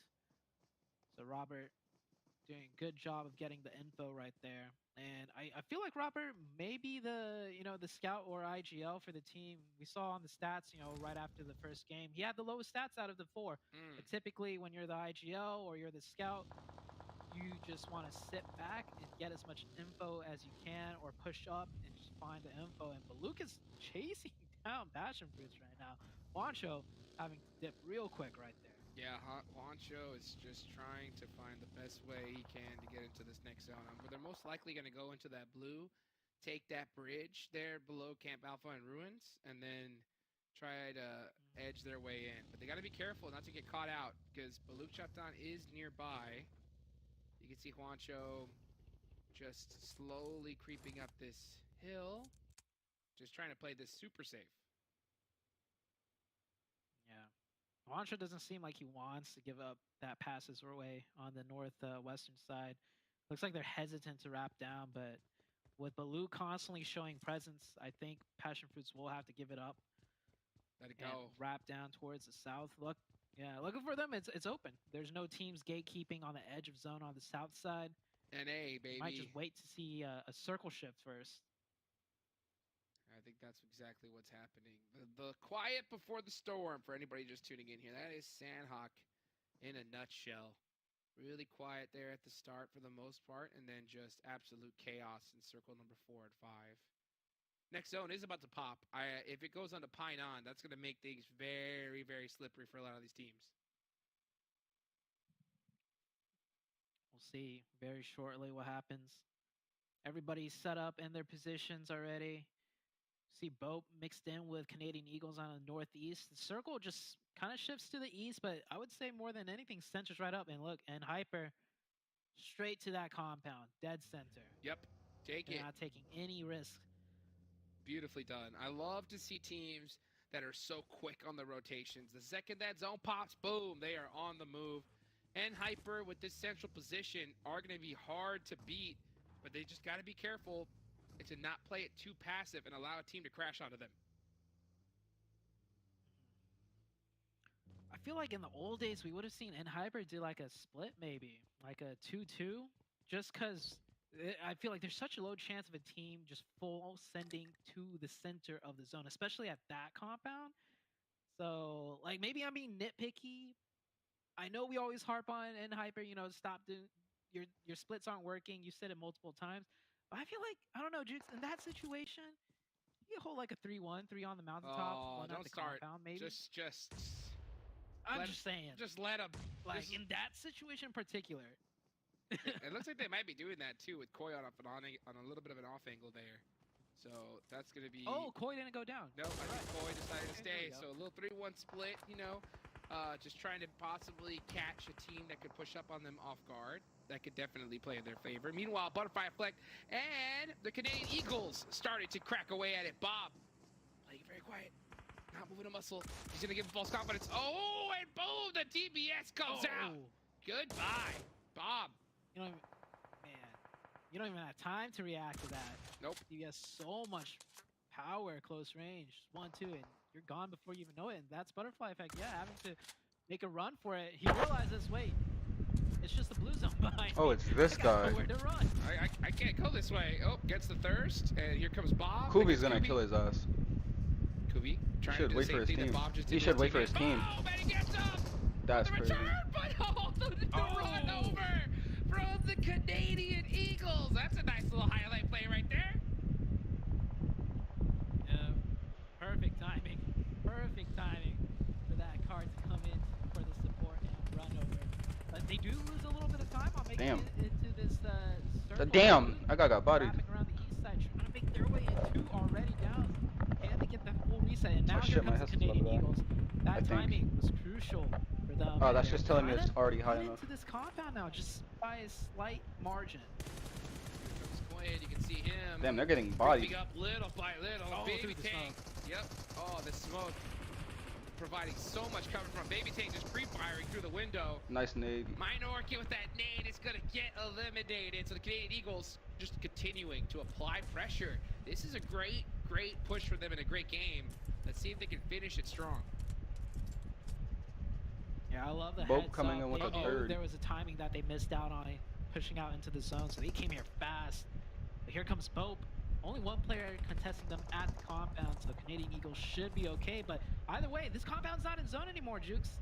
The circle has shifted away from this area. Gotta give it up, Bope. If you're gonna push, you gotta push right now or move into the center of this position. So let's see how they're gonna opt to do it. Skills Damn, of Skills of Mine does sucked. get eliminated once again. They got Ed killed by Viper, Speed Fire, bro. Pink What Chill the in the hell? center of the zone. YKG, a little bit quiet, but that's because they have that north side and haven't had to use it yet. Why is A so far away from their team? They have Punching in on cars. Passion Fruits here on The the heck? south. They had to wrap down. Meanwhile, I don't think they could get much further up, Jukes. yeah, I don't think they are gonna either. Let's see what Juancho's gonna do here. Yeah, Juancho's trying to make some shots, and they're just too late into this next circle. I'm surprised that they decided to come in from this side in the first place. Without any vehicle, they are going to be completely stuck. So Kiddo has got his eyes locked onto them. Oh, he spotted one through the tree. That's and crazy. does get the shots onto Juancho. And oh yeah, Passion Fruit Esports just getting absolutely ripped apart. Can we at least see one player survive? Nate, the legend, does make it onto this next zone, but for Don't, Hyper, no it's gonna be way a and push. Hyper loses to Meanwhile, Speed Fire. we could see, and Hyper, they did get pushed up on, and they do lose Koi. Damn, Actually, bro. It was Koi, the off angle that gets taken out. Rin springs the trap and takes out one of the Canadian Eagles here.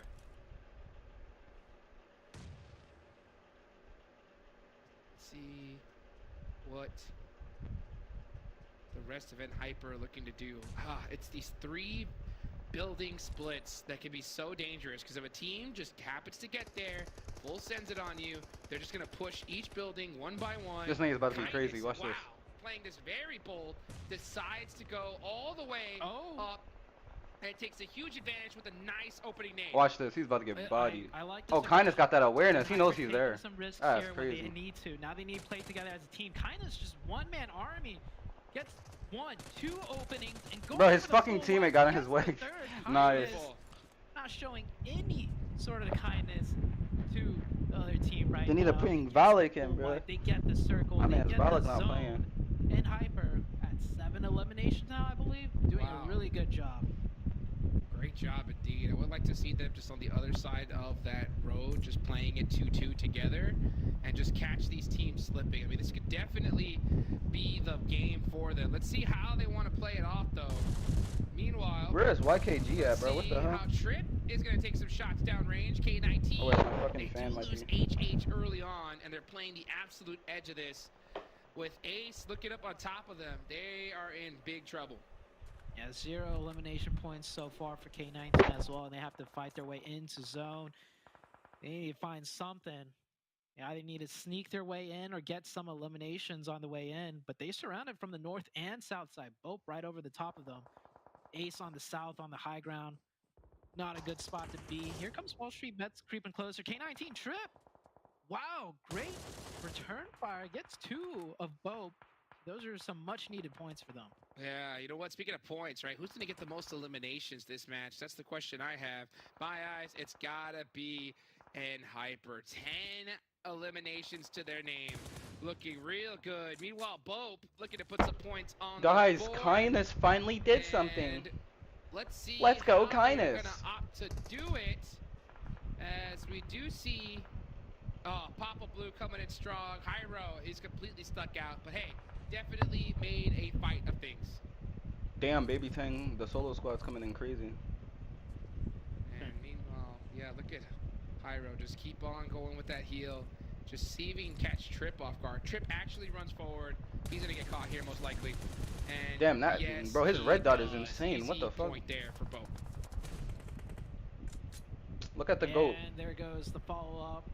Another Look at point Koi for being Hyper. dead. And Hyper QZZ has will probably 10 have like 7 eliminations. kills right now. I think I put my prediction in a little too early, but hey, Extreme Slayers, they don't have the zone completely in their favor on that northwestern edge, as you can see. So Get 'em. if it shifts off them, like just like that, hey, if they could tear through everybody, they might be able to take over the amount of eliminations. Why is Very YKG shortly, playing though, like but pussies Hyper, right They now? are chilling in. Look at Wall Street Bets.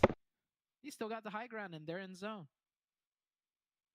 They sure do indeed. As you can see, Extreme Slayers, that their name is very, very accurate because these guys can frag out of their minds here. Remix, he's got his eyes locked and loaded in full snake mode.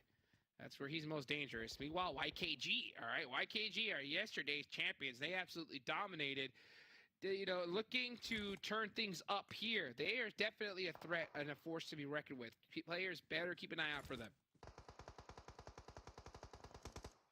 Still got 4 teams with 4 players up. Anything could happen. Bro, Baby at Tang this is actually point fighting off with the teams by zone himself. Closing in so Crazy. close. It's so much firepower on all of these teams. And Hyper down to 3, but they get zone priority and the hard cover. So it could go either way. Uh-oh. What the Here fuck comes is this YKG. push? Making their Oh, moves. Same with YKG. Goofy They're off full push. sending it. And in Who are they getting? Bro, Baby Tang. Baby Tang, bro. Gotta knock out both of them. Actually, Fears. Baby Tang with the Takes free out kills. Fears. So why the YKG push just getting absolutely shut down. 24K stealing a nice little point there as he hugs the blue zone. He's shimmying and shaking. And will he be baking? That's going to be my question. 24K Nagi's gonna be a little bit overcooked right there. That was like top 10 stupid. stupidest pushes of all time, bro. Have to be. Yeah, Canadian Eagles just completely backstabbing YKG right there.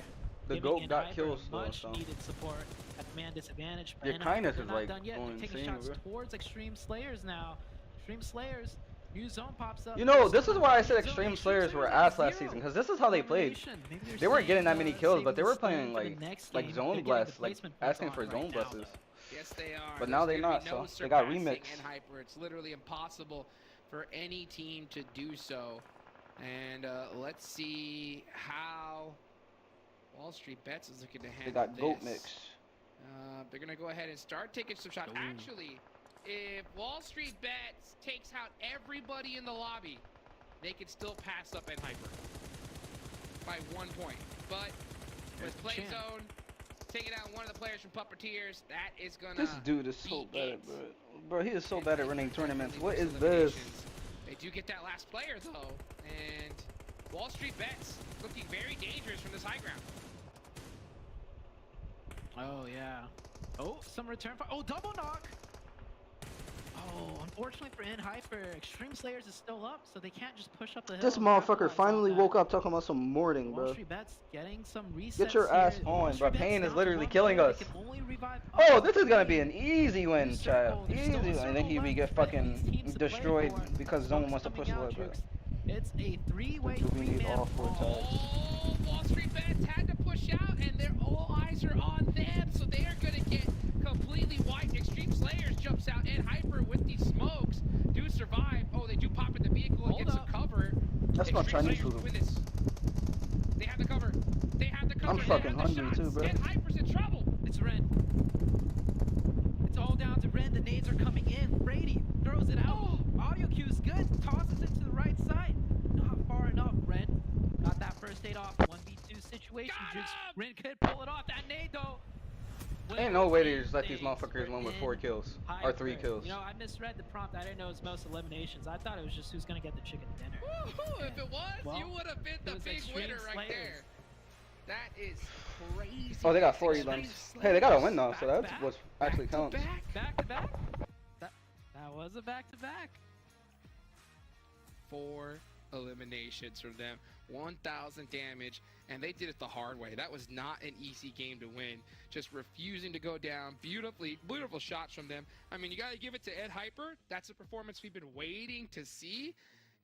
It's crazy to see them Yeah. not be able to finish that. Honestly, out. if That Baby Tank zone replaces Casper, that would right be like there a at the end, fire just replacement, going because off Baby of Tank them is probably like and them forced to top run out 5 open, smartest players in made the things game. So tough. But yeah, look at that. Or in NA, I said in the Kindness, game. most He's like top 5 eliminations, smartest players in NA. 1,300 damage. This is what we've been waiting to see. Oh yeah.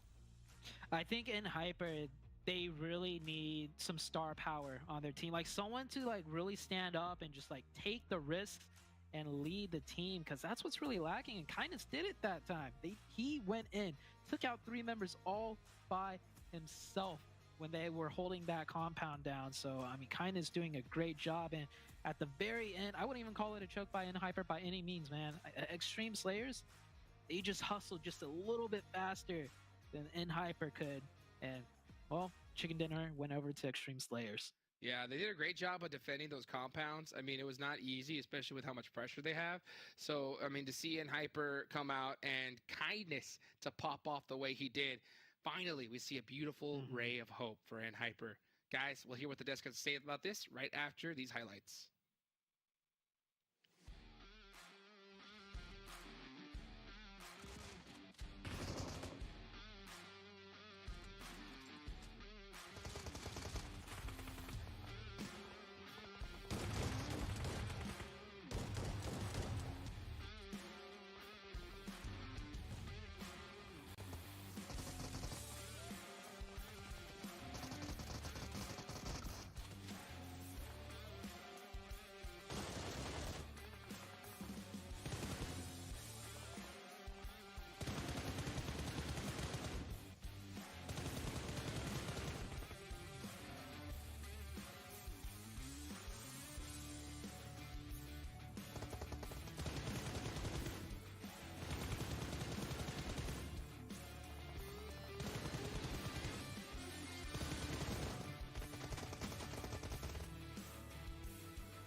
Okay, you know what? This is a personal question from me. Okay, because one thing that pisses me off the most, right, is watching you guys do so well in the early part of the tournament and then towards the end see that slight decline. Is there anything you guys have done to really practice that, end of tournament type of play?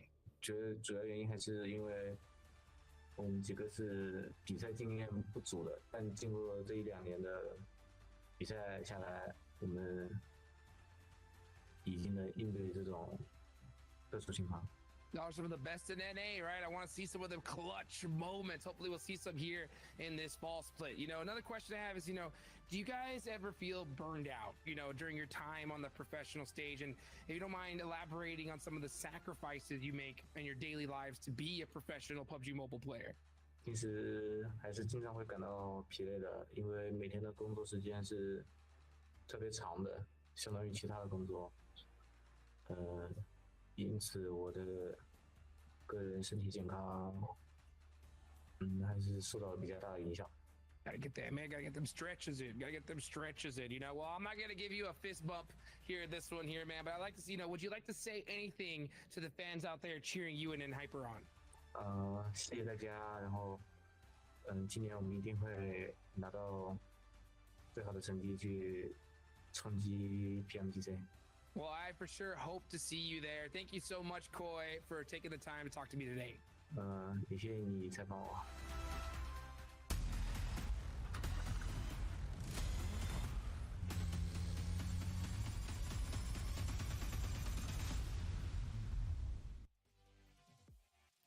It looks like Hyper chugged themselves a Monster Energy drink, unleashing their beast here in this last match, getting themselves a victory, and hopefully getting Seven to stop talking smack about them.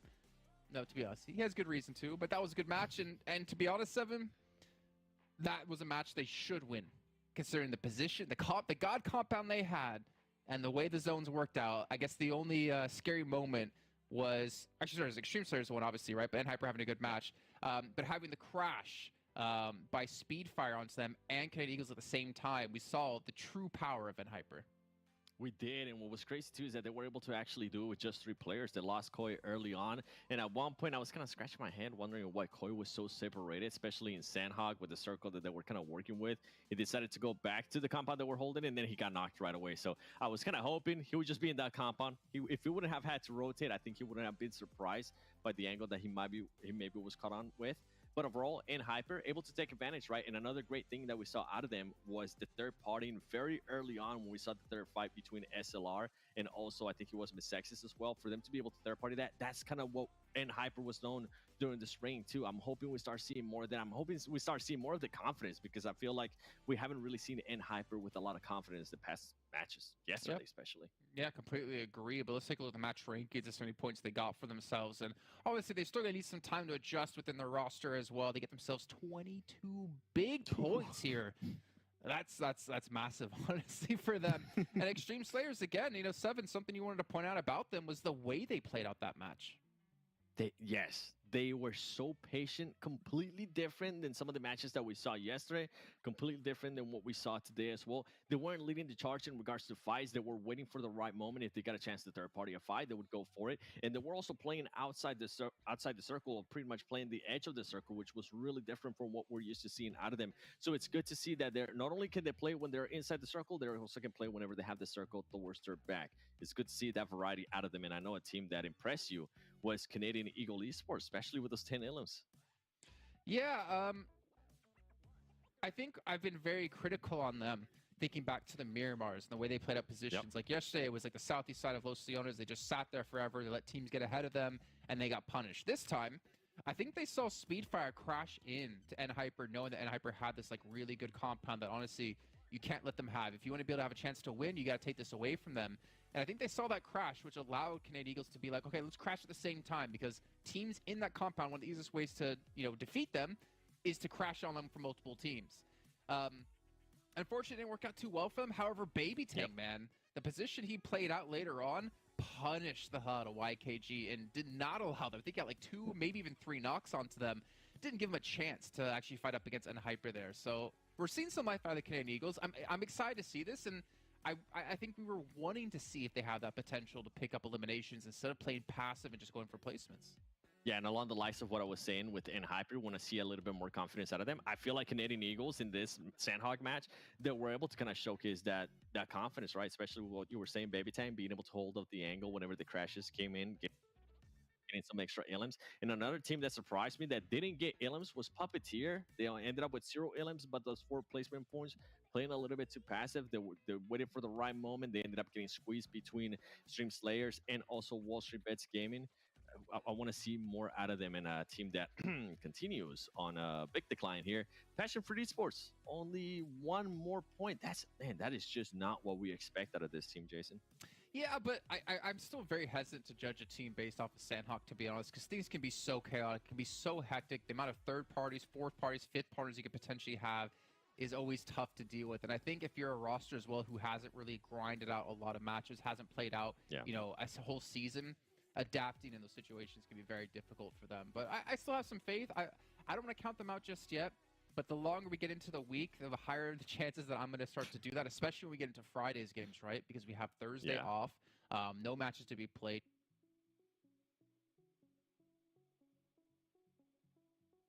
Some things. Let's take a look at Hyper's player stats, man. They got 22 points this match. At the end of day 1, they had 21 points. They scored more in this match than they got the entirety of day 1. And Kindness, well, he was one of the men to really pull things forward. Kindness definitely leading the charge. 1,300 damage. I think that might actually be the most that we've seen out of a player, if I'm not mistaken. I think yesterday we ended up seeing 1,200 and something. 8 illims too. The conversion rate out of Kindness was insane. He wasn't able to clutch it up there at the end with extreme. I'm gonna be mad at this. GK first. We thought he might be able to clutch up at the end. 3 illims though. Like, these are stats that we are not mad at. Once again, Koi, I feel like he could have been able to do a lot more if he just wouldn't have been so far away from his squad, especially in Sandhog, especially with how easy it is to get caught when you are running around, when you are pretty much driving around in Sandhog. Overall, though, great match of Hyper, and I feel like this is a great bounce back out of this team, especially with what we've been seeing out of them yesterday and at the start today. On Koi, I could not tell from the map stream feed we have, did he get knocked outside the compound or in the compound when Speedfire crashed? Because maybe he just got knocked inside and just got flushed right away, which is why he went out early. We weren't able to even see that, especially from the map feed. When I was looking at it, I just saw that he got knocked when he got back into the compound. Okay, cool. Well, it's time to head into our next match of the day. It's going to be our first Erangel of the day, so we're going to head it back on over to Hot Jukes and Zute to take us underway.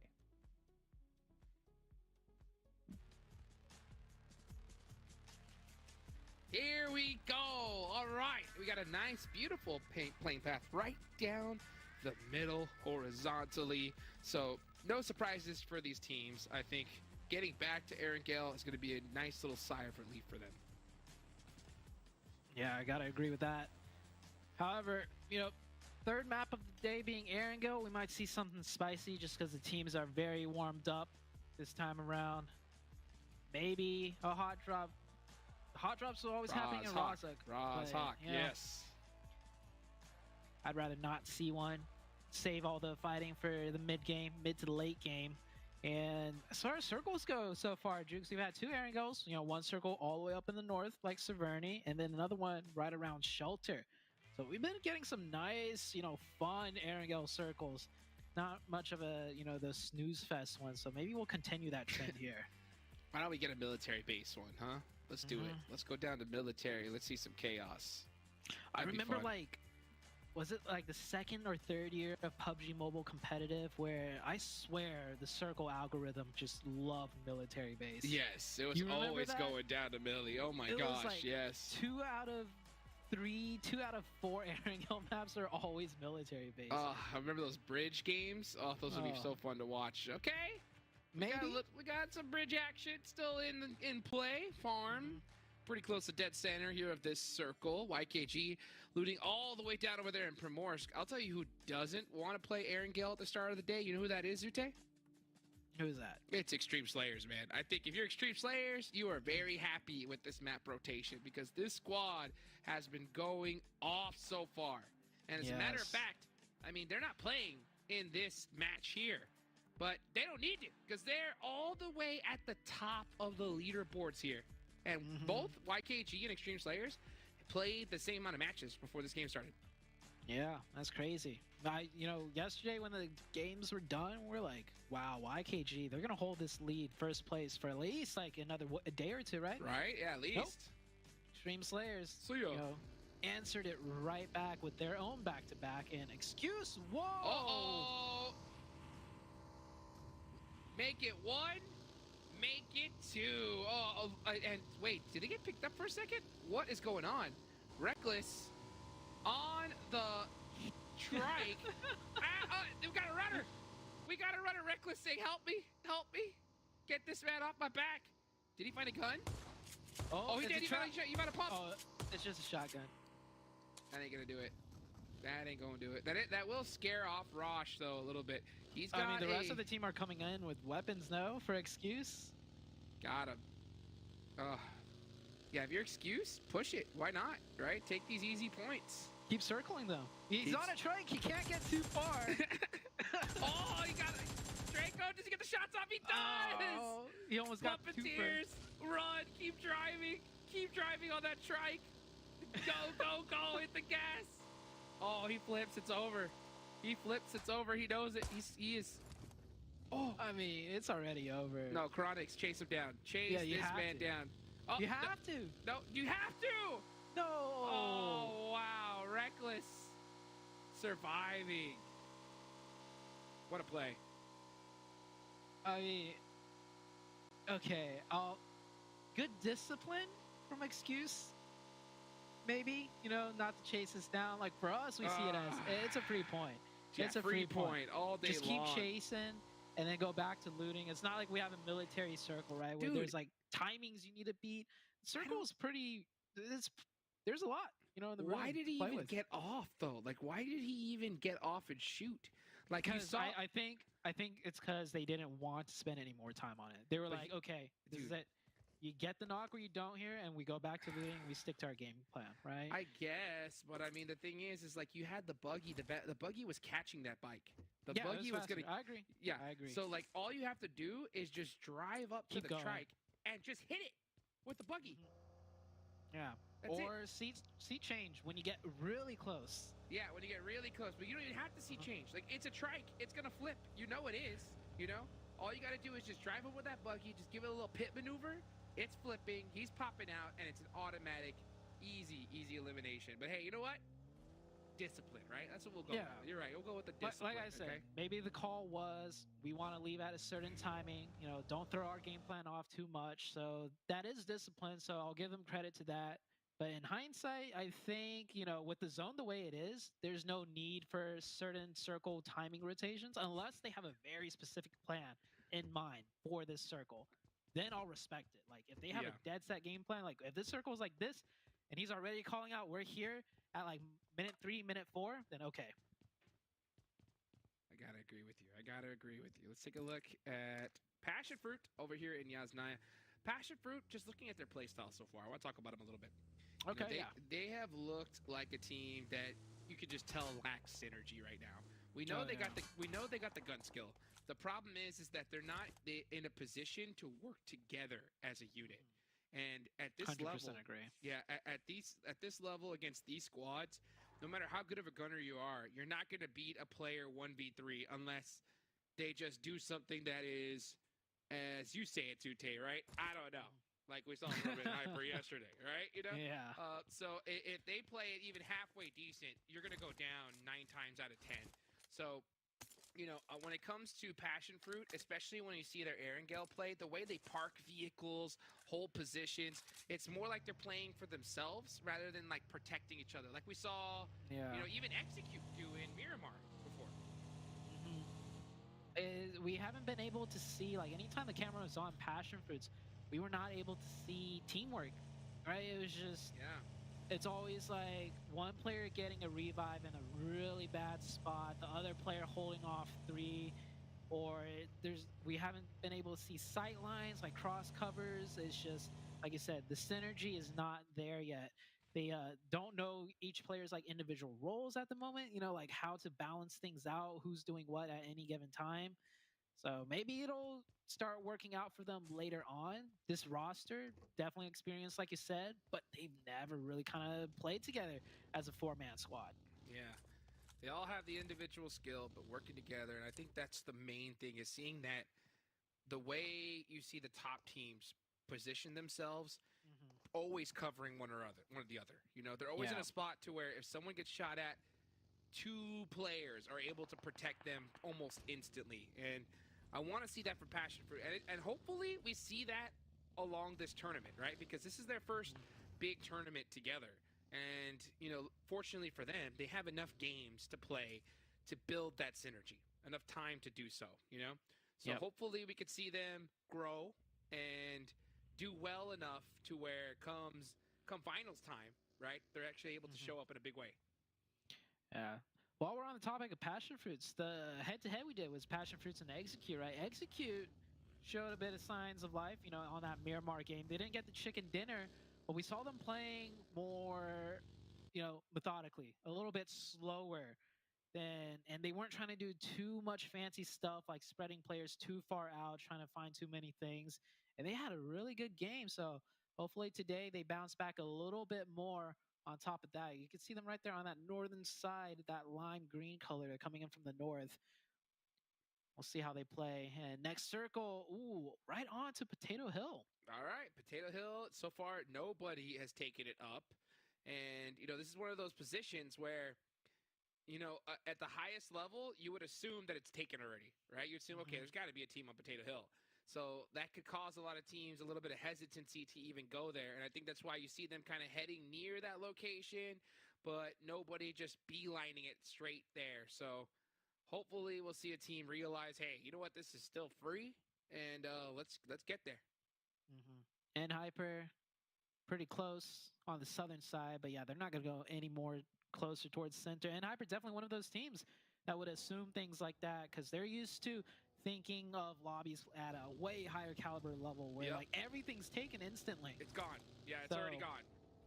Yeah, they're not going to try and play to the lobby, but they're going to play to their expectations of how, you know, teams should be playing, which, you know, not a bad choice. True. It's just that when you do have a chance to exploit something and you see it, you know, and Hyper does need to be a little bit more cognizant of that. Just to give you an example, guys, Potato Hill's still not taken. It's still not fully like taken here in this spot. So, yeah, teams obviously really hesitant of taking priority positions because they assume it's already taken up. Now, you know, Passion Fruits is near it. Wall Street Bets are near it. Eventually, they're going to be like, wow, this is still free, you know?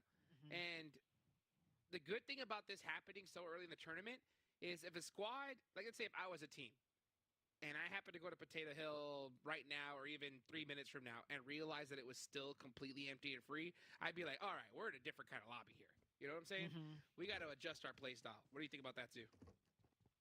Yeah, like there's ways, right, to scout dangerous positions like Potato Hill. There's certain pathings, there's certain, you know, lines to take. So the adjustment should be like, hey, we can be a little bit, I don't even want to say riskier, because if you do it correctly, there is almost like no risk. True. Unless a team is playing very unorthodox, right? If it's a 4-man team on Potato Hill and they're not shooting at all to push players away, they're literally wanting someone to crash on top of them, then only in that situation would it be, you know, a bad thing to scout up around there and Execute. Whoa, 2 of them just got ran over by Canadian Eagles. Oh, wow. You know Here what comes the confirmations. You know what? It makes me think of that first Aaron Gale we saw, right? Where a team was just camping a Rosshawk building outside of Blue Zone. Oh, Like, yeah. you know, talk about unorthodox, like right? that was very unorthodox. You know, so he's like, what are you doing here? Like, what are you doing? I hope that production can hear me and bring up the map right now. Because here it is. Look, see? Potato Hill still wide open. Nobody took it. And eventually a team is going to have to take it with this next circle. And they'll realize that it's completely free and hopefully make some adjustments after this game. I think Passion Fruit might be the team to take it. I'm surprised that they haven't moved just yet. Playing it real slow. Here comes Execute, though. Getting executed by the Canadian Eagles. That is rough. 2 of them got run over in that little bowl dip. I think they were, I don't know, man, Execute. I was just talking them up, saying like maybe they'll have that bounce back today. And then that's a sad way to go out. That's gotta hurt right there. GK first full lay down play, and now Passion Fruit takes the hill. Potato Hill now taken. I'm gonna ask them that question after this game to see if they were like, what the reaction was at the fact that Potato Hill was open for so long. They might have thought there was a team on Potato Hill and they left on that circle shift. Yep. They may never know until, you go into the VODs and it was like, oh, wow, that thing's been open this whole time. So interesting question to pose. Maybe we'll have an answer for you guys tomorrow. But let's go ahead and see who's going to win this match, okay? You got Excuse all the way south of Pachinki. They're going to get into it with YKG right on the edge. YKG has been playing this edge-style play in this tournament. And with how these teams are playing, I think it's definitely working for them. Yeah, they're looking for the fights because YKG know they can outpower them, outmaneuver them on these rotations when, they do need to rotate. We saw that yesterday. They make, hard rotations when needed, but otherwise they're just going to take the fights, play it slow from the edge in, get their points that way. And I love the way YKG is sticking to that game plan. Here's Passion Fruit on top of Potato Hill, looking over at Wall Street Bets here. We still got 54 players up remaining. So a lot of teams, a lot of players. It's about to get hectic on the next circle shift. Oh, yes, it will. Yes, it will indeed. Okay, and this is still a big circle. There's a lot of areas still to take up. So teams are getting close to each other. Ooh, nice shots there from way downtown. I'm not going to be surprised if we see him with the longest elimination. Beautifully done. So Wall Street Bets controlling this side of Potato Hill, keeping an eye down towards Pachinki, and picking up some nice points on the board. Meanwhile, on the south side, we got Bope really close to Skills of Mind. And Skills of Mind have that hill right above this position, which is really solid. It gives you a lot of sight lines. You got Bomba on the other side, giving an off angle. He's the one that just has to be careful right now because if Bope recognized that he's separated from his team, where the rest of Skills of Mind is, they're not going to be in position to support him. Yeah, he is a little bit isolated if Bope pushes on the southern side there. You got to make sure they don't make the mistake of wrapping him to the north because, it exposes him to that sight line. Speaking about north, huge northern circle shift. Wow. Passion Fruit's getting into it right now. 3 of them down against the likes of, I think it was Canadian Eagles that they were looking at over there. Oh, Skills of Mine?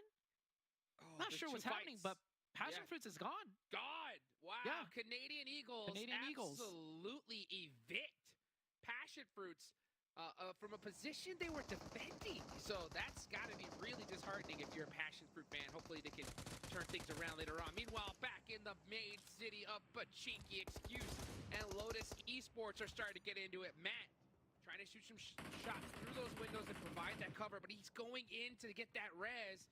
Is that going to be a mistake? We'll see if Betty's going to apply pressure. Oh, that Molotov might just do it.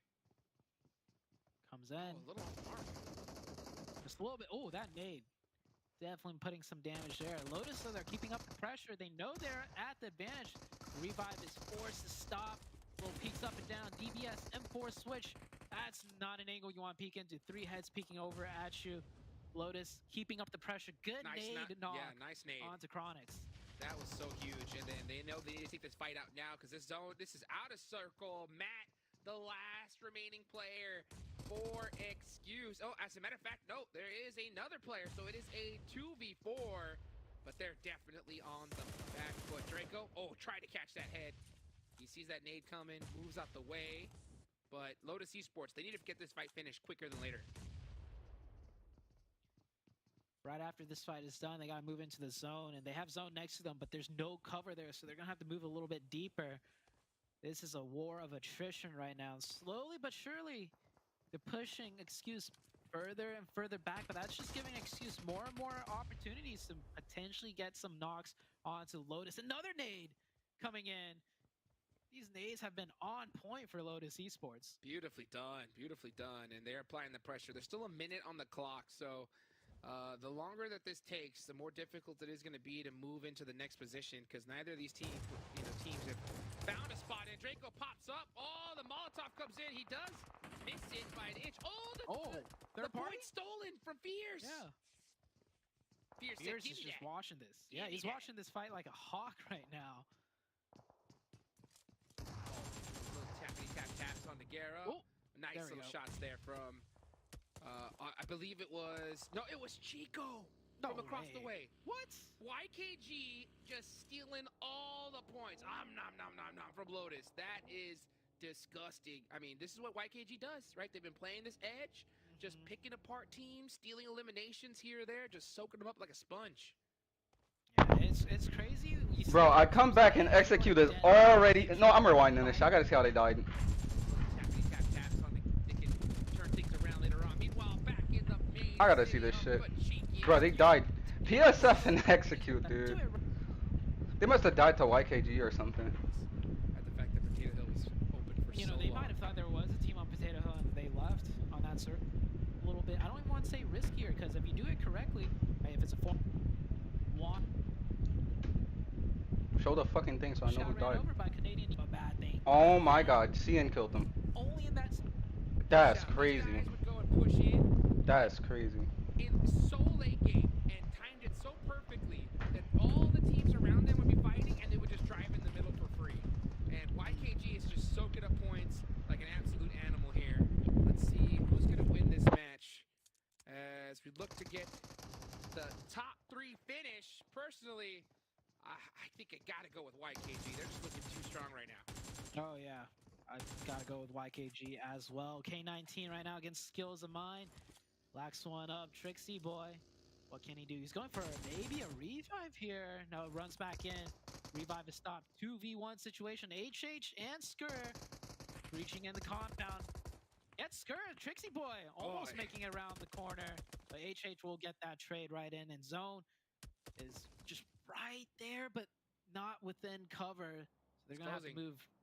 It is closing onto them, and they do have sight lines. I believe that's from and Hyper. Meanwhile, Wall Street bets. Beautiful nades from across the way onto the Canadian Eagles. All it takes is one. They are chipping away at them just little by little, but they're going to hop in that buggy and get on out of here via the blue zone. And they're going to have to hit that gas quick because this one's really starting to chunk. But he should be able to make it in on time, and it looks like, yes, he does. Shots long range here. Trying to maybe find an entry in. He's getting a lot of hit markers down there.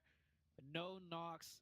Back down onto the south side. YKG. You were saying like they just play on the edge. I just want to real quick say it's so much more complicated than playing on the edge. It's all about the spacing you do. Playing on the edge every circle from the start of circle 1. You got to get that spacing down correctly to give yourself room. Otherwise, you end up a lot like the other teams here playing on the edge, just stuck with each other and fighting all the way in. You don't see that with YKG because they do it the right way. I will say that it's not just that, too. It's also, like I mentioned earlier, timing and IQ. Because you could be at the edge. Deciding when to fight and when not to is so important. Because if you just play it super passive, you let teams get false confidence, and then you roar in, and you take them out. As you can see, SLR in an absolute battle with Wall Street Bets. Anya coming in with the S12K. Hits the flick shot. Can he do it again? He does! Anya absolutely dominating Wall Street Bets right there. Let's go. Shotgun power right there. Onion pulling up huge for the team. Canadian Eagles close by, but they're just chilling on the ridge side right here, hiding in the smokes, taking shots at K19. 7 eliminations already for Canadian Eagles. Good to see some signs of life from this team. Super Lazy Reflex get the full reset. Keeps all 4 players up. Got a lot of 4-man teams. We got YKG, Super Lazy Reflex, and Hyper still also with 4. But man, just look at YKG. The amount of map control they have right now. Oh, the awareness they have. And this next zone does pop. They're going to have plenty of cover to get into this next one along this ridge line. And meanwhile, you got Ace of Spades up on top and Hyper down below controlling the compound. And let's see how these teams opt to play this. And the great thing about YKG's strategy is they already have 6 eliminations, or I think it's 7. 7 eliminations. So regardless of where they go out, they're putting good points on the board. Oh, run over for YKG. Oh, that's another team gone. Another team finished on the edge, and their control, their spacing so good, like you mentioned earlier, that they're going to have room to breathe as well. Here comes Joey up in the front lines, looking to apply some pressure and buy his team a little bit of a little bit more time so they can get this res off. That's why Joey did that. He just wanted to put some shots down range, say, hey, we're here, leave us alone, so that way his teammates can get that res. Beautifully done. Yeah, so YKG had zone on the south side close to them, but look at how far up they pushed to the north side to create that, once again, spacing. If they tuck themselves in on that south side, it gives Ace time to swoop down and get the advantage, but instead they push Ace up more to the north, so just beautifully well done for YKG. It can still go badly for them, but they're doing it correctly. Koi just pushed from cover all the way outside to the edge of the circle. Oh, I see that now, yeah. Possibly looking for an off angle for Hyper. I am not sure, but a very, very interesting strategy from him. I think he's trying to do what YKG was doing to Ace, right? He's taking advantage, trying to force YKG up north into Ace now for a fight. And that's what's happening. And if anything, it's working out. YKG getting cut down, maybe because of Koi, not even because of Ace of Spades, because Koi's forcing them more further north. Now Chico's forced to run away here. YKG getting cut down now. Chico goes down to a nade, and now it's all down to Fears. Oh, Fears gonna be there and goes down. So and look at Hyper. G done and Hyper leaving their ridge line. Okay. Yeah, they left their compound. Something we have waited to see from Hyper, being able to make a bold decision. The safe play, obviously, to stay in their spot, don't even worry about it, you know, but nah, going out, getting aggressive, picking up those points, a huge change of pace here for Hyper. Oh man, I wish we could replay that whole thing on the mini map so we could really show what happened, but I was commending YKG for pushing up north, right? Don't let Ace of Spades give you the advantage. Right when they did that, Hyper took advantage of that, which caused this to happen. And now Hyper are the ones with all the control of the zone and 4 players still up and picking up elimination points versus sitting up as 4, just waiting around in the compound, right? So just beautifully done by Hyper. Active play from here. Beautiful. Yeah, like you mentioned, that was as beautiful as it gets. You can see Ace of Spades, last player up. Probably going to go out to the blue zone here because trying to make it in is going to be too tough. Nope, he goes for it. And gets caught. The AK 4X. Love to see it. SLR got a knock on to Kindness, but they can't push or really do anything because they still got Canadian Eagles by them, right? So Hyper will be able to get that reset. New zone pops out, and Hyper have majority control right there. SLR is barely in that zone, so SLR don't have to push into Hyper. But Hyper, they're the ones that have been doing all the pushing, regardless if they have the circle or not. So very good to see. Hyper chicken dinner all day long. There's no way they lose this at this point. With how they're playing, so aggressive. This is the Hyper we've been waiting to see. Willing to take risks, whatever it takes to get the chicken dinner. They have done it. So that was absolutely a confidence play right there. So with this lobby the way it is and both these teams outside of the circle, this should be an easy chicken dinner for Hyper at this point. Who's getting second place? SLR and Canadian Eagles on the chopping block now. Canadian Eagles feeling the pressure more so. Man disadvantage, zone disadvantage. Got to figure out a way in. All the sightlines are covered, I'm sure. If SLR doesn't see you, Hyper's going to see you. They're trying to find some sort of way in, but time's ticking. Blue zone's closing. No fucking time, I'm back. CN is finally doing good. They got third. Points here along with that chicken dinner they're about to get. Who's going to be the first one to get punished? You can see Koi just peeking this ever so slightly, trying to get some intel. Just want to make sure that he doesn't get pushed up on for free.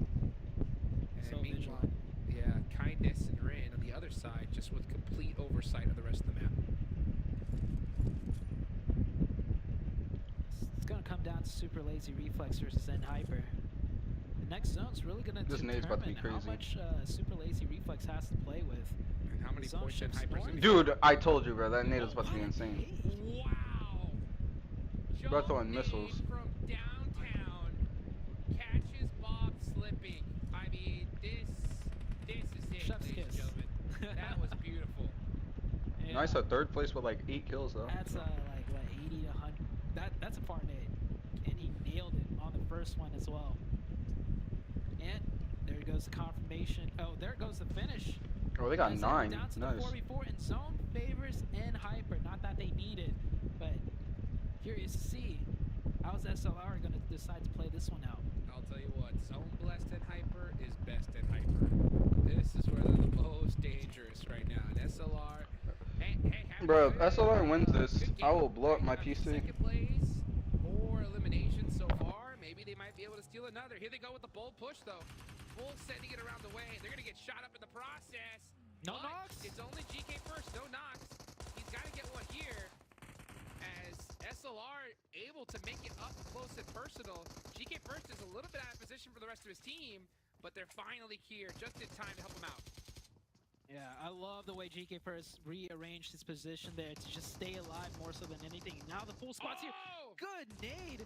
And the Molotov, though, from Kindness, answers right back. We're down to one player from Wow. SLR. One great nade deserves another, and down is going to go long to Kindness. Beautifully Oh. done.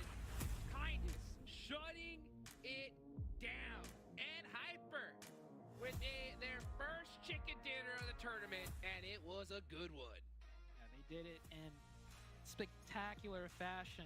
Sure, it looks like they just got the zone over and over, but the way they played it, it wasn't the N hyper we're usually seeing, right? Where they just sit and wait. Because if, let me tell you this, I'll tell you this, Jukes. If they did sit and wait, that last zone, they would be fighting YKG. Yep. Because YKG would have crashed in, and then SLR would have been able to third party the both of them. But instead, N hyper, they went out of the zone, and you called it out. You had the eyes. You were like, wait, Zoo, what's Ren doing? He's pushing out of the compound, out of the zone, towards YKG. And that was game-winning play for N hyper. Absolutely, and that's why I had picked YKG for my top 3, because I was like, N hyper's in this building with Yeah, how they're not they've gonna been do playing. anything. Yeah, there's Yeah. no way they're gonna They're leave. going to sit. Yeah, they're gonna just sit, turtle up, let the zone come to them, and YKG is gonna clear out this whole side, then push them. And with how aggressive YKG is, I'm like, yeah, and Hyper probably ain't gonna stand a chance.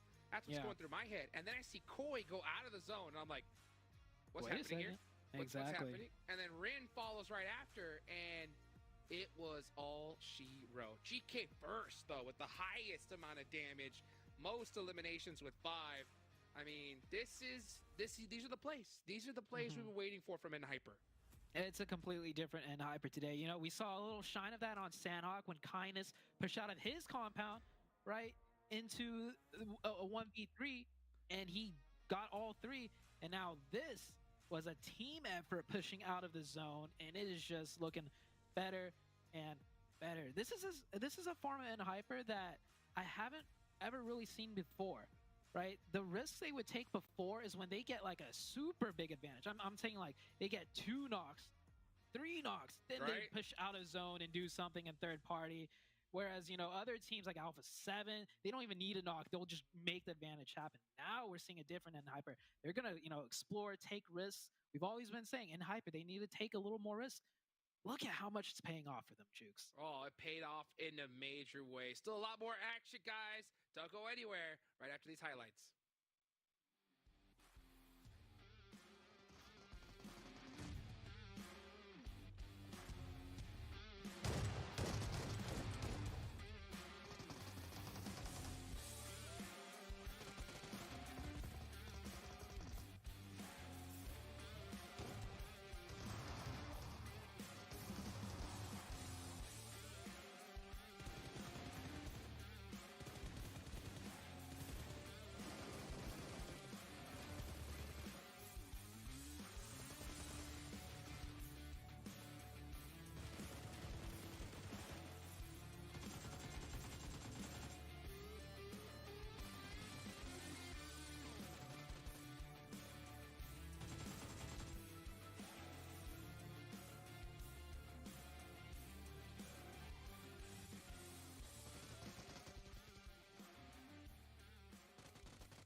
I can finally say with confidence this time, and Hyper take the chicken dinner and get themselves their first victory here at PMPL NA Fall Season.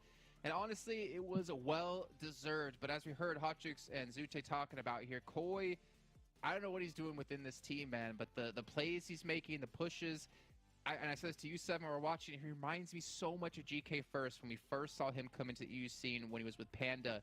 He's just kind of unhinged. Just let him do his thing, and he'll carry you to victory. And I don't know if this is like agreed on communication of Koi, just go rotate off, go throughout the, just do whatever you want. But what he's doing is working. And I love how Zute and Hotchukes talked about how we're seeing them just be so aggressive, where previous season we didn't see much of that at all. Yeah, I'm with Hotchukes and Sute. I also picked YKG because I thought, okay, and Hyper's just going to be chilling in that compound. YKG is going to be able to pretty much destroy everybody and just get a bunch of elements and secure that third place. No. Koi, especially. I mean, I was kind of scratching my head when I first saw it, when he decided to push out of the compound, push outside the circle, get in a position where he was just kind of scouting on YKG, and he third party that fight too. What a performance, dude. The confidence, I feel like, out of Hyper that we're seeing. This is what we want to see out of this team, though. I feel like they're finally starting to play to the lobby, right? They're finally starting to play to what we're being able to see from some of the other teams here in North America. With Koi, though, I do have to be careful, though, because some of those plays, I don't feel like they would go well when we do end up going to America. See, I'm gonna disagree with what you said. Really? Just because, only on one note, that they're playing to the lobby. I think they're playing how they want to play, and they're making the lobby play to their level. Because if I feel like they're not, from what I understood, what you said is like they're playing down to the lobby's level. Yes. But I don't think they're playing down to the lobby's level. opportunity. I think they're playing above the lobby's level, which is why they're like why Koi's able to make the plays like he's doing. Because he's not being punished, and he's showing like, if you can't punish me, I'm gonna keep doing this. And Fears, he tried for YKG, didn't work out. Koi was able to stay alive. I'm with you. I'm with you if that's the case, right? But that's what I want to see. We'll just have to wait and see if that's actually going to be the case. Overall, though, they play that so well. We can keep saying it over and over again. A team would usually just stay in the compound, wait for the right time, see if they can third-party fights while they're still in the compound. For Hyper to push out of that compound and seek the fights, seek those third parties, that's very impressive. That's confidence right there. Well, let's take a look at our match rankings and maybe dive into this a little bit more, because you talked about, before we even started the show today, you're like, Jason, first of all, you're handsome, you're amazing, I love you. You said you want to see a team dominate NA. And Hyper are starting, in my head, I mean, I know it's just a couple of games here, but they're starting to move in that direction, because they're not playing down to everyone else. They're kind of dominating these lobbies with the positions, the rotations they're taking, and the confidence they have. I think this is maybe the start to the Hyper that we kind of expected coming into this fall season now. I can see that, but then we can kind of say the same thing about YKG, right? They're currently not getting those chicken dinners, but in this last match, I felt like they were playing with such a great confidence, especially outside the circle before the Hyper third party, before the fight with Ace. They had such a spread out on outside the circle that they were able to control so much space and be willing to pick and choose their fights, even though they didn't have any compound, even though they still have to keep on pushing inside the circle. So overall, I'm loving what I'm seeing out of these teams. I do want to continue to see it now. We don't want to just see dominations just in one day. We want to continue to see consistency throughout the days. But the way, a team that we've been kind of hinting at too, Canadian Eagles, we'll actually get a chance to talk about them. But that's another team that's playing with some confidence. 9 elims, 14 points in total. And guess what? SLR. Finally, we're starting to see some of the flashes of greatness that we wanted to see out of this team, or at least improvement from SLR, because they ended up with 10 points for themselves. Yeah, I'm not used to seeing SLR on the front page compared to last season. I feel bad saying that. But Ace of Spades as well, if we're talking about SLR stepping up. I mean, Ace of Spades had that fantastic final match yesterday where they got 20 eliminations. They got the chicken dinner.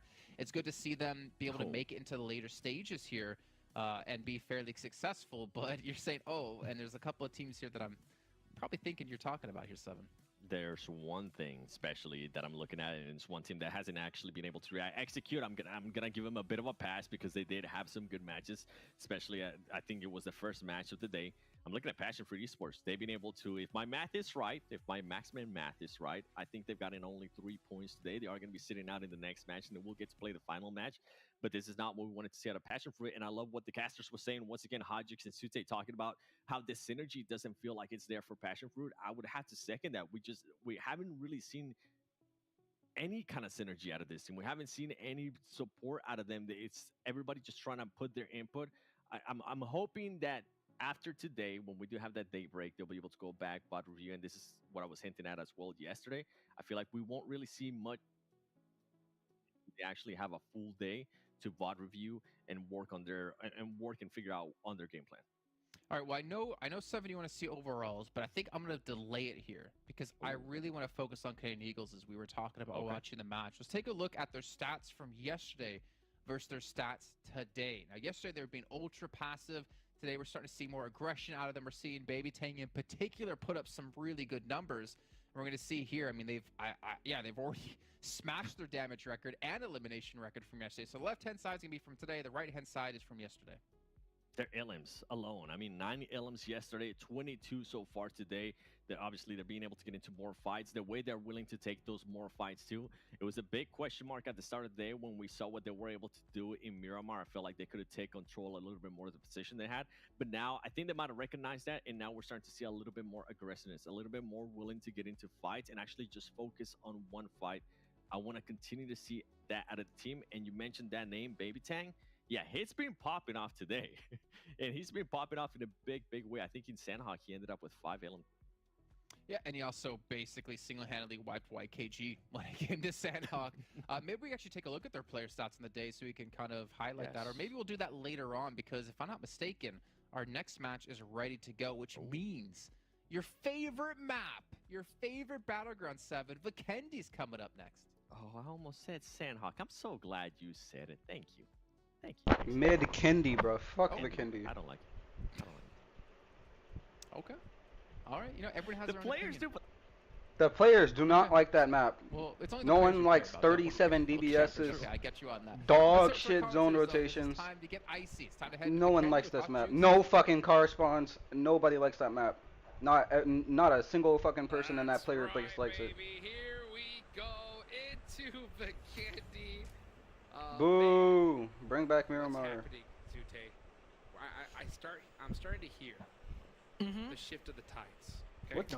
What is this day? What is the date? Starting to Is it hear the them. Now, 26th they haven't yet? shifted just yet. Where's Jerry at? But Bro, I'm we need starting to hear Jerry. them. You see N Hyper starting to pop off now. Starting to make some decisions that we hadn't seen before. And now we're heading into Vikendi here. Look at that right there. Total Eliminations remix on top. With 18, Kindness showing up in a big way. I think this is a huge game for a lot of these squads, in my opinion. Oh yeah, teams are starting to finally come to like their true form almost, right? Like YKG, they've been on top of it day one. We see other teams really starting to show form, like Canadian Eagles and N Hyper.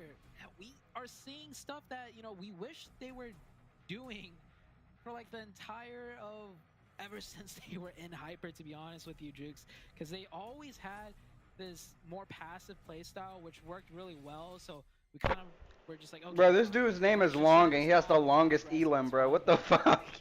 There's no way. The top teams in the That's world so can real, do bro. it, and we're No finally way. seeing in Hyper starting to explore That more shit's of gonna be on the top right. playstyle. That goofy ass zone, bro. Damn, somebody's already getting Absolutely. bodied. Hyper making Bro, some Psalm is plays. already First losing Psalm players. comes on up. We got some water in it. Let's go. Let's go. There's Hey, no Extreme way. Slayers back in the mix here, Sute. Right? They didn't play in the last match, so they weren't there to help shut down N Hypers. But now they're back. They are dead center of this next zone. That's a team you definitely got to keep your eyes on for sure. If ketchup and mustard go well together, what does skills of mind and something go well together with? Hot drops. Oh yeah. Good old hot drops. They're in another one, and they already lost the player. Bumba, though, in the 1v1, maybe he could turn things around just a little bit. And Anders, he's not going to get that 1v1. They know they have the man advantage, so he's just stalling. He's waiting for that support. Oh, nice angle right there. Jump shot! Oh, just outclassed in every way right there. And it has to be a headshot. You know what I'm saying? A jump out the door headshot. Highlight moment? Highlight moment? That's pretty good. Yeah, Anders played that perfectly. He knew that Bomba knew that Bomba needed to do something, so he just played right into their hands and skills of mind. Dude, these guys fucking suck. More hot drops, please. Please, just stay away. Yeah, do a trick. If you see a hot drop coming and you're... Why did they even let these you're guys on back? the Holy fuck, parachute, these guys are do like what you're doing right now. astronomically bad. Instead of running away, just fly away. Just fly away. Fucking run, As fucking far as flash away, flash Yep. forward. Yep. Even Get if they a had one out nowhere of to that. go, Just fly into the water and then swim to the other side. Yes. Yes. Don't even sweat it. Don't even get near them. Just take off and don't even look back.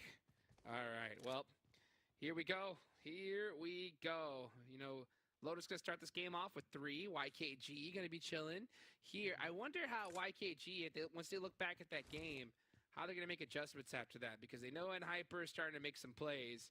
Maybe that, you know, edge play style. Maybe they just decided to make some push a little bit quicker than before. What do you think? Yeah, one thing that I'm really curious about, Jukes, and definitely ask the players this too from YKG is YKG. Okay, first off, they're a very smart team. They're keeping tabs on the map. I'm like 99% sure they knew it was Hyper at the compound, and because of that reason, I wonder if in the comms it was mentioned like, oh, Hyper's at the compound. They're not gonna push out. We're good. We could sweep to the north to create more space. Like, I might be stretching it, but I think somewhere in there they had it in their back of the head that they could get away with it because it was Hyper at the compound. Makes sense. Makes sense. You know, so that's what's so good about what Hyper did, right? Not only was it a great game, they were able to get a chicken dinner, but it also causes some indecision here. Meanwhile, the trap from Casper. DBS, Bob. Oh, and he got him. I thought he didn't for a second. bro, it's fucking Speedfire. Who cares? Gets the finish. Oh, third party coming? Okay, Casper. Okay, Casper. Get the last one now. Get him! Get him! Fucking Casper, what are you doing? Bro, get him! Get that motherfucker! Get that motherfucker! Get that motherfucker! Come on, Casper! Get his ass! 7 shots left in this DBS. Trying to find the angle. Get his ass! Where's his teammate? Did get his elimination. Stolen. Let's see how he does it. Goes for the reload. Does get it. That was a smart not jump. Come on, Casper. You... Going on Get him! Get him, Casper! That's what I'm fucking talking about. Get them, bro! Finally! Go, Casper, bro. He finally did something. Moment earlier? No, sir. After throwing the entirety of last day, he finally pulled together, bro. Let's fucking go. Right now. Oh man, if you're Go, a Casper, bro. fan of them, you are on your feet right now. 4 eliminations. Where the fuck is his team at, though? Say what? TBS Nerf say what? Bruh, the TBS. That was crazy. Wow. He really just took out 2 teams and lost one of his kills, though. That was 4 teams, so it started with execute. Some team was gonna try and take out Casper, and then another team rolled up to take out Casper. Where the And fuck then is Trick at? Top of that rolled up onto the team that's there. Yeah, there was 4 teams involved in that fight, Yes. except it was the Casper show. That's He what it was was. the one that took the spotlight. Finally, He said, bro. I got a DBS, and look at his movement, right? His body movement, understanding it. Some players will just be like, oh, you know what? I'm done for. I'm just going to go ahead and just push out and try to make a crazy shot. No, right? He played it so well. His movement back and forth along that little wall there, the jump shots, just had all the angles and absolutely destroyed. Win the game, Casper. You know what I'm saying? At this point, just Win do the it. game. Just win Win the the game. DBS. 2 players left. Just hold the DBS in your hand. Just start pushing people. Make it happen. Let's go. Yeah, that was much needed for execute. Because if Casper wasn't gonna pull that off, it'd be a solo player left. It'd just be Trick left. So they pick up points. They pick up a highlight reel. Maybe some motivation. That DBS, disgusting. Just gross. Just gross. Wow, what a play. Indeed. Something we've been waiting to see for a minute now. And let's see where. Okay, next zone about to pop. Does go. It still continues to be in the water. That's going to eliminate a few more locations you can go. The great thing about Vikendi, though, is there's so many hills, so many bowls, that there's pretty much cover everywhere. Back to Casper here. Got Keep Clown. this Casper Oh, show. solo survivor. Last one up, and oh, they know. Oh, no.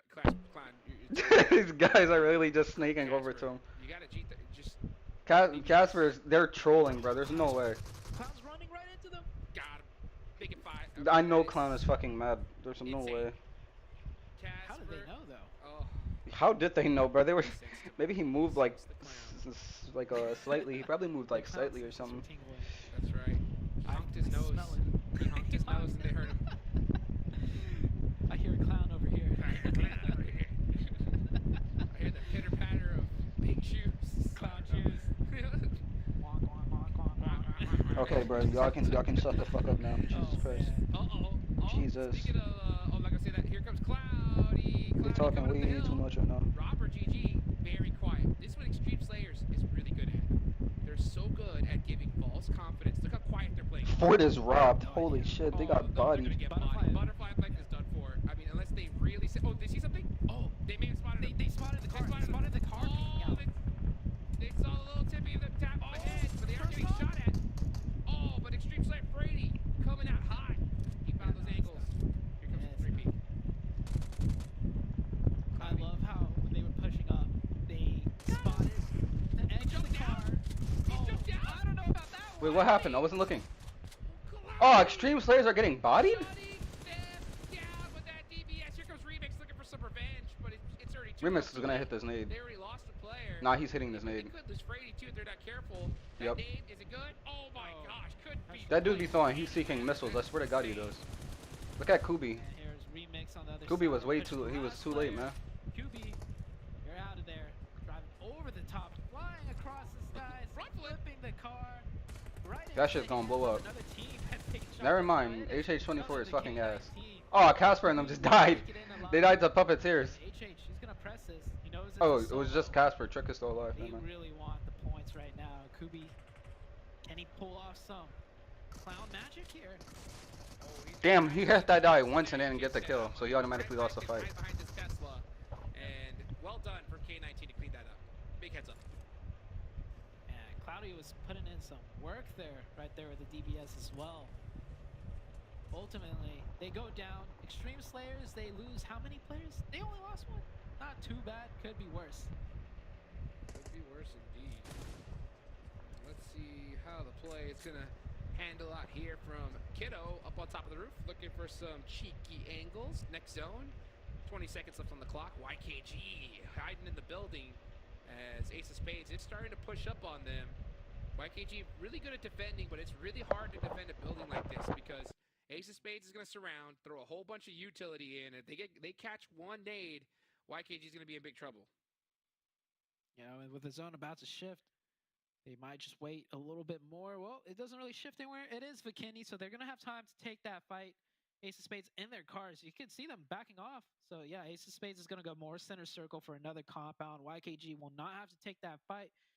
And not much movement going on here. Most of the teams are already in the zone on the south side. There is Excuse and Lotus. Might get into a scuffle here. Looks like they're just going to keep rotating, though. Just keep it pushing. Keep it pushing. Meanwhile, yeah, let's see. Lotus just trying to find a spot into this next zone. And you know, we talk so much about how this lobby thinks differently from others. You know, Cement Factory is completely wide open right now. There isn't a player even near it. So I think a lot of teams assuming that it's taken. So not choosing to take a solid location up here. But then again, the zone could still go anywhere. Yeah. So we'll see what decisions these teams decide to make. Extreme Slayers really down on the south side. They're going to be gatekeeping, looks like Lotus and Excuse. With so many teams gone, right? We have 2 teams gone, but a lot of players picked off, right? Almost half the lobby has been taken out so far. So a lot of teams. Yo, I'm telling you, these casters don't know how, bro. Oh my God. Candy having so much coverage. Ah, Not dude. surprised to see a little bit of quietness. They don't even know how to add and Across the subtract next- correctly anymore. Maybe in the next couple of zones. I agree. I mean, teams Dude, are fighting that's for fucking position skills and minds are still alive. early. No way. Mid-game No, I'ma just slows solo down spot a this lot, shit. especially on Bikini. It's not like other maps. So teams are just gonna, if anything, take peeks, not full commits. Maybe if they get 2 knocks, you might see like a crash. For now, it's the waiting game. And you can see that, yeah, teams are just shooting, letting their presence be known, like, hey, this is occupied, don't come here. They're playing it for the late game. Rightfully so. Rightfully so. Just, hey, play it safe. Don't make some mistakes. And try to get it done in that late game. Let's see here as we are looking at Super Laser Reflex. Make some moves. This is that planning phase. But I don't think they need to move at all. They're dead center. So right now, just hang out. What I don't like to see, Zoo, is players in this quietness. It's almost like you look like they have this like crazy anxiety. You know what I'm saying? They're making too much unnecessary movement. And like when you're in a position like this, you should be dead focused looking in one direction, right? I mean, Maybe sometimes even it's a couple. good to keep. Sometimes it's good to keep the fingers warm, though. You know, I get it. I get it. You know, keep the fingers warm a little bit, but I hate seeing them make moves and decide to like heal off in a position where they have no sight lines anymore. You know what I'm saying? Yeah. So like, I agree. if you're gonna move, you know, keep the fingers warm. Do it in a place where you still have eyesight in a particular spot. Because once you take your eye off the ball, even for 100%. just a little bit, you know, that's all it takes for a player to sneak up on you, or even a team in a vehicle. Circle does shift down to the south, so might get some action here. Bope and Ace of Spades on the northeast. They have to come in. We do see Puppeteers on that hard east. Might get into sightlines of K19 and YKG. They're on the edge of zone. Might decide to just wait one more. See what kind of YKG or what kind of YKG we get in this circle. Are they going to go aggressive? Well, here's Mazexis going aggressive onto Baluk, who's on the northwestern side. Here they go. Crow looking to get a nice cheeky nade off. Oh, and he gets caught by Everest. Beautiful nade there from Everest. Nice heads up play. I think that was a teammate. Oh, that could have been. Oh, yeah, that, That was was a a teammate. Oh, goodness gracious. Uh-oh. That's going to hurt. Okay, well, how are they going to bounce back from that? Meanwhile, with that opening, here they go. One of the players from Blue Shot Town does get knocked. He's coming up with a DBS, though. Pre-fire coming out. Everest does get knocked. And it looks like Luke dropped down with a huge advantage. These DBSs are deadly. It's just Skyline up.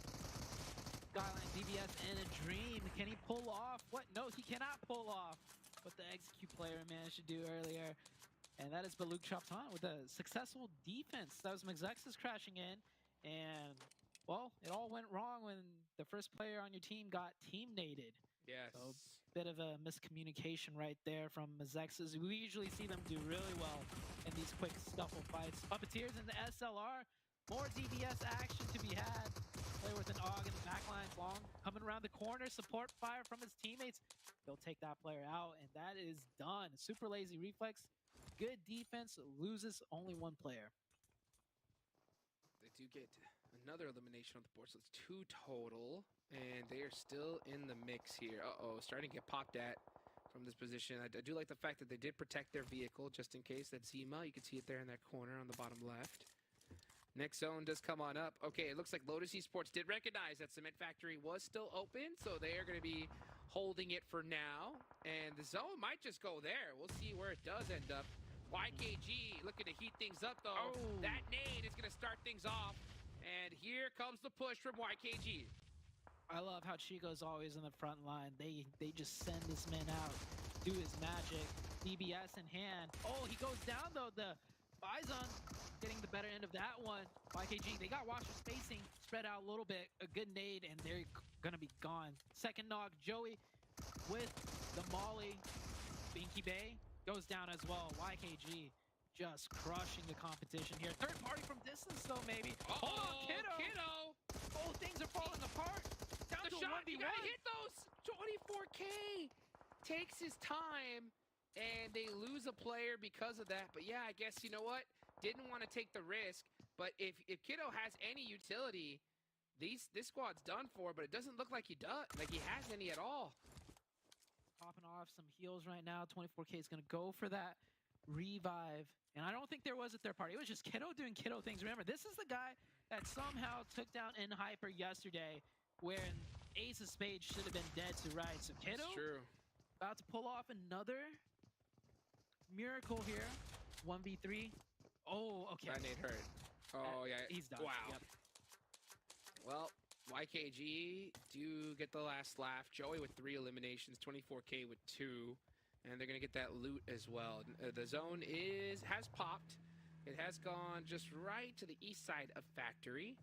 So YKG looking to lick their wounds, take that loot, and get ready for the next circle. What a great defense from Kiddo, though. Gotta keep an eye out for him from Ace of Spades. YKG driving right on in. Beats Baluk Chopton here. And oh no, it's not Baluk, it's Bope. Supra gets opening. More DBS action. Uh-oh. That was close.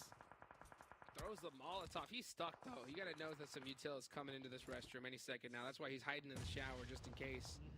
24K about to see if he can slip one through the window. Got him. Goodbye. Beautifully done. That like bounced right into his cheekbone right there. Now the question is, which team do you think is going to win the game? It's pretty much anyone's game here at this point. Personally, I'll go with Lotus. Why not? Let's see where this next zone does go. Yep. I'd have to go with Lotus as well. They're the only, I think, 4-man team up. And it's YKG that gets the circle. All right, K19 on the other side of the map. Definitely have a good spot. You got don't forget about HH24. Skur was stacked on top of him, so it is K19 that are going to have 4 players up as well. Same with 4-1-2, actually. There's 3 teams with 4 players up, so any of those 3 could pull off some magic. Of course, Lotus, though, our pick, definitely getting a hard zone shift away from them. Can they win the game? That's going to be the question. Let's see. This getting into this next circle, they're going to have to start moving already. Okay, we finally see Fetty get in a vehicle. So they're on the move. I'll tell you what. Don't count out Extreme Slayers either. Right? Because this team, even though they have 3 players up, Remix kind of counts as 2. So... Okay. If he's able to get into this next zone and possibly like eject Trick, who's the only player on that south side of that circle, then they're definitely going to be a force to be reckoned with. Trick is gone. Trick just went out. Oh, Trick done. There you go. South side is open for the taking. Free. SLR trying to hold on that southwestern side. And they can't go into the circle yet because there's no real cover there. So they got to play from here, try and push teams away, and then take that spot for themselves. But Lotus with 4 is going to make things really difficult. And I really want to see Lotus clear that compound out first before just rotating ahead of it. And Extreme Slayer is getting taken down right now by the likes of Excuse. So yeah, Excuse right on the south side of them. So Excuse coming up from behind, and you know, Extreme Slayers thought that they were clear, but you always got to clear your back before you focus forward. And they got caught because, you know what, trying to get into this next zone is definitely difficult. So I don't blame them for prioritizing that. But because of that one decision, 2 of their players gone. And that is a huge loss for them. Yeah, down to Frady. All that's left. Frady could pick up maybe a point here, but not much more, in my opinion. Excuse, rotating in. Not a lot of hard cover, but there are a lot of trees and rocks here in this forest dip. 4-1-2 having to push into YKG. 4-1-2 had 4, okay? YKG had only 2. So this is a 2v4 defense. Nomad, 4-1-2, getting the revives. All down to 24K with the DBS. Meanwhile, let's see how they're going to handle this situation. 4-1-2 getting knocked. 24K through the window. Gets the knock. He's all by his lonesome. He wants that thirst. He wants it. No utility, though, to get that finish. What's the rest of 4-1-2 going to do? Are they going to make this push, or are they going to let 24K find some angles on him? That's something you don't want to do. 24K, he's deadly. Yeah, 24K moving back and forth, making sure to stay out of nade range here. Now he's got to pull off a 1v3. He's got the M4, he's got a DBS. 24K, if anyone can do it, it can be him. Extreme Slayers eliminated. They are out of the lobby. Look at how scared 4-1-2 is. They're playing this so passively. And now finally here comes the push. A bunch of smokes laid down. It could work in favor of 24K if things get too smoked out. 24K almost getting burned up right there. And now you're right. 24K is still alive, making some shimmies, making some moves. And Extreme Slayers with 4 players are doing everything they can to not go into this fight. 24K, crazy pre-fire, switches to the DBS. They don't go for the other end. And, oh, 3 players. So yes, finally 4-1-2 using their man advantage. And now they have the north side. They should really focus on the inside of the circle rather than looting up, though. Yeah, they played that as safe as possible. Gave 24K as much respect as they could. And I was scared for a second when 24K whipped around to look at them and he had that DPS in hand. That could have been a 1-2 knock right there, but it worked out for 4-1-2. They get the compound. New zone shift goes over, though, to the south side towards SLR. Let's see how it goes here.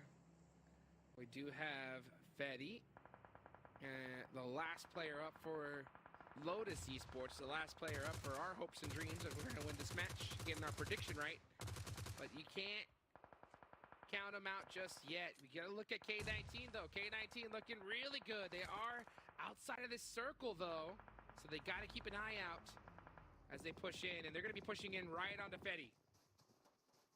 K19 getting extremely close. Fetty pops up. Got him! Tukey with a beautiful knock right there with the DBS. Yeah.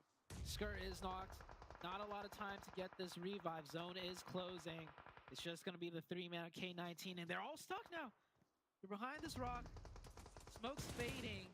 They're going to have to try and run in, but XEZ has something else to say about that. Lasering them through the smoke. It's not looking too good for K19. No, it's not. Yeah, forced to push out because of that zone. XEZ just trying to catch somebody slipping here, but he's running out of ammunition, and he realizes it. Switches the 4X onto the UMP. Here comes some long nades. Meanwhile, 412 on the other side of things, just trying to play quiet, trying to get into this next circle. Next circle pots. Neither team really gets the zone here. It comes down to SLR and 412 really, unless of K19. It's HH. Unless he pulls off a miracle, but smoke is fading. HH gets one, he gets Onying, and gets the thirst. You can never count this guy out. Playing quiet's not really his style. But there we go. Pain. Pain taking out HH24. It's 412 versus SLR. And I'll tell you what, XZC has 8 eliminations all by himself. This is a one-man wrecking crew. 412, you better take him out sooner rather than later because this man's on fire. Bruh, the fact that either of these teams are, well, SLR is more understandable. The fact that F412 is about to win a game is insane. He needs to get one, maybe even 2 knocks there, but that nade. Oh, misses. XZZ, he's got one nade in hand. He's got to do something with it. Yep, here he Feeling goes. the pressure. Here comes the throw, that nade. But he got some nades coming to him. XZZ is super lit. Oh, and he gets knocked. Unfortunately, no support. It's Gonna done. happen, and that is a chicken dinner for 412. 412 out of nowhere in the late game, just with their manpower, takes one. Bruh, they lied. Someone said 412 was a fucking Chinese team. 412. They played it. Those guys are obviously Russian. That 4v1 With that one 24K. Asian dude to the left. They respected it. They also respected that last fight. They didn't rush things. They got the chicken dinner, Jukes. Beautifully done, beautifully done. But they didn't win the war because Oh my we god, know who got dude. the most This guy really is saying points shit there. like that. So yeah, 412 does get the chicken dinner, and that is exciting for them. Their first one so far, well deserved. You know, but man, we just saw a crazy performance. Look at that from SLR. 8 eliminations for XZZ. That's what I'm talking about. He was putting the Z's That's for right. everyone else, putting everyone to sleep out there. 8. Man, Hey, that is don't forget about Casper though, right? Casper, Mhm. 947 damage. And I feel like 90% of that was done within the first 5 minutes of the match. Yeah, the DBS. He had the longest highlight clip of the entire tournament so far. I Yeah. thought he was going to go down like maybe 30 seconds in. It went on for like a good 2 minutes, Jukes. That was what we're talking about. I can't wait to see what Jason and Seven have to say about that play right after these highlights.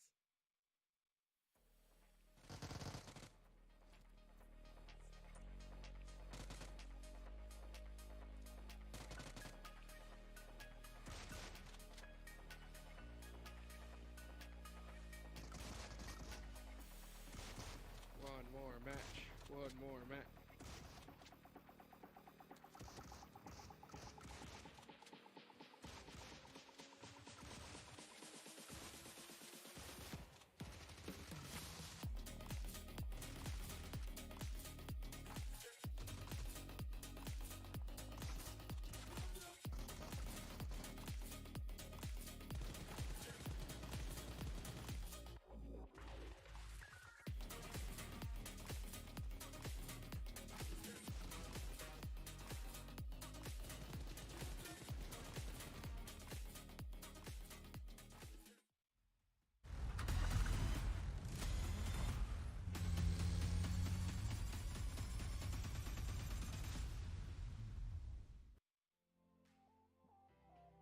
412 Nomads close things out, get themselves a big dub, and get themselves a well-deserved victory because they had to fight their way through quite a few different teams, especially YKG, as you saw 24K try to hold things down, but well-deserved nonetheless. But honestly, that match had quite a few crazy clips.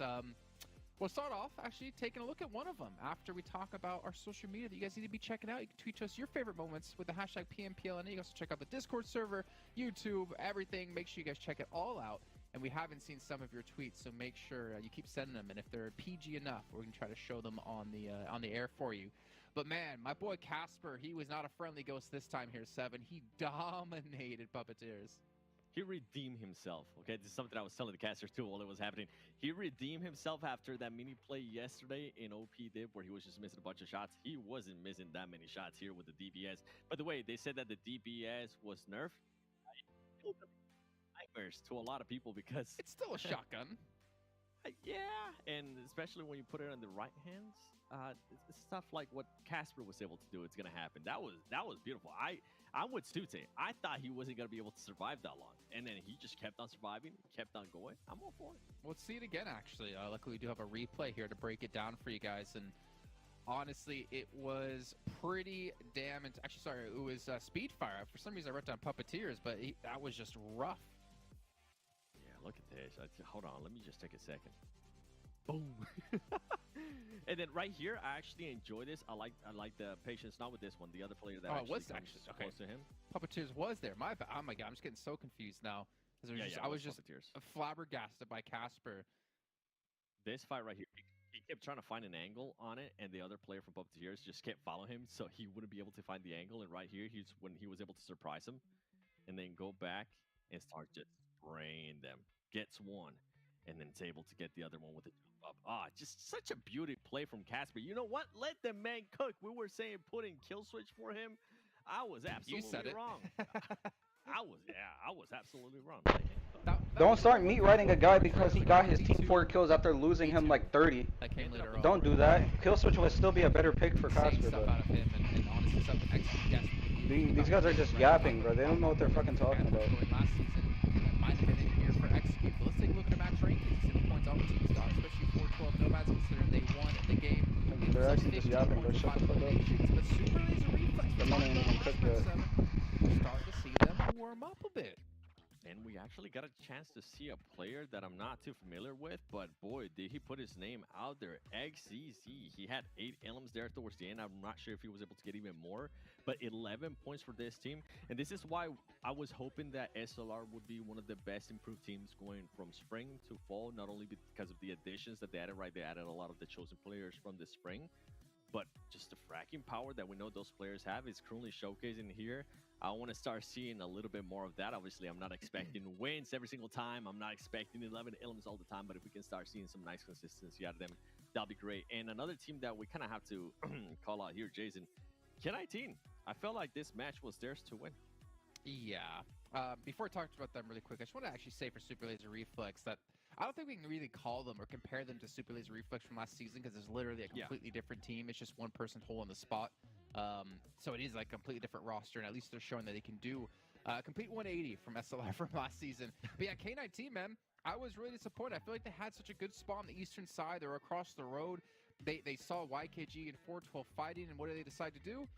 They sat there. They didn't crash onto him. They didn't try to take that compound because it wasn't a better position that they were currently holding. And then they sent one player, I think it was like Trick, to rotate down towards like the south side to eventually try to push their way in. But eventually what happened was they got pincered between 2 different teams and eventually just taken down and not really much you could do from there. I really feel like that was K19's match to win. I think it was just the indecision or the lack of decision to be made of crashing onto that fight with YKG and 412 that really cost them the game. Yeah, if they would have crashed on that, it would have been at the perfect time too, because 412 Nomads was still recovering from the fight between YKG. Another team that I actually think took a little bit way too long to rotate out of the position that they had. I think he was into Circle 5. No, it's not going to be Lotus. It's going to be a team here on the second page, which is going to be Extreme Slayers. I feel like they were relying a little bit too much on the circle coming towards them when they had that high ground. That's actually one of the reasons why I thought they were going to end up winning, even though they just had 3 players. We're like, okay, they have the high ground. As soon as the circle moved away from them, they took way too long, and then they ended up rotating. And it ended up being the wrong rotation. That's why they're currently here in ninth place. With just 4 points. And then if we keep going down, Miss Texas, this team had a pop-off performance yesterday. I believe it was in Miramar. They had a pop-off performance here today in Miramar, and then after that, we really haven't seen much of them. Along the lines of Ace of Spades, I was talking about it yesterday. I didn't want it to be just a one-off thing from Ace of Spades with what we saw out of them in Vikendi and 21 Illims. We really haven't seen much out of them today. Well, you know what, Simon, I do want to comment on that, but we don't have much time left, and we want to see the overalls, right? We want to get an idea of where all the teams currently stand. If maybe Extreme Stars have passed YKG, well, they haven't done that just yet, but they got themselves within 12 points, and Hyper have made a massive climb up the leaderboards here with 67 points. And Hyper going from 9th place at the start of the day all the way up to 3rd place. This is what we want to see out of them in Ace of Spades, even though they really haven't been able to do much or any of the insane matches that we saw out of them yesterday. They're still being able to maintain themselves within 4th place there. And I know you're going to be happy about this one. Canadian Eagles Esports now in a top 5 situation with the gameplay that we've seen out of them. That's great to see. Yeah, man, their eliminations today have just been a complete turnaround for them, which is honestly fantastic and something that I kind of wondered for a lot of these teams, like how would they adapt between day 1 and day 2? How would they adapt when they have the entire day off tomorrow going into Friday? Even, you know, Wall Street Bets Gaming, I feel like they've still been playing all right? They maintained that confidence from day 1 where they were able to fend off the hot drops from Skills of Mine. They're able to defend off hot drops earlier on today as well. It was K19 in that case and Picado on Miramar. They're a team that I have some decent expectations for, but going to the second page, I mean, Execute, 25 points. It's getting tough, man, to want to support them, but I hope they do have a good turnaround here, maybe off the back of Casper. But you know what, Seven? It is time to head into our last match of the day here as we look down the last couple of teams. Passion Fruit, 18th place. Never thought I'd be saying that. The one thing I knew I'd be saying is the last match of the day.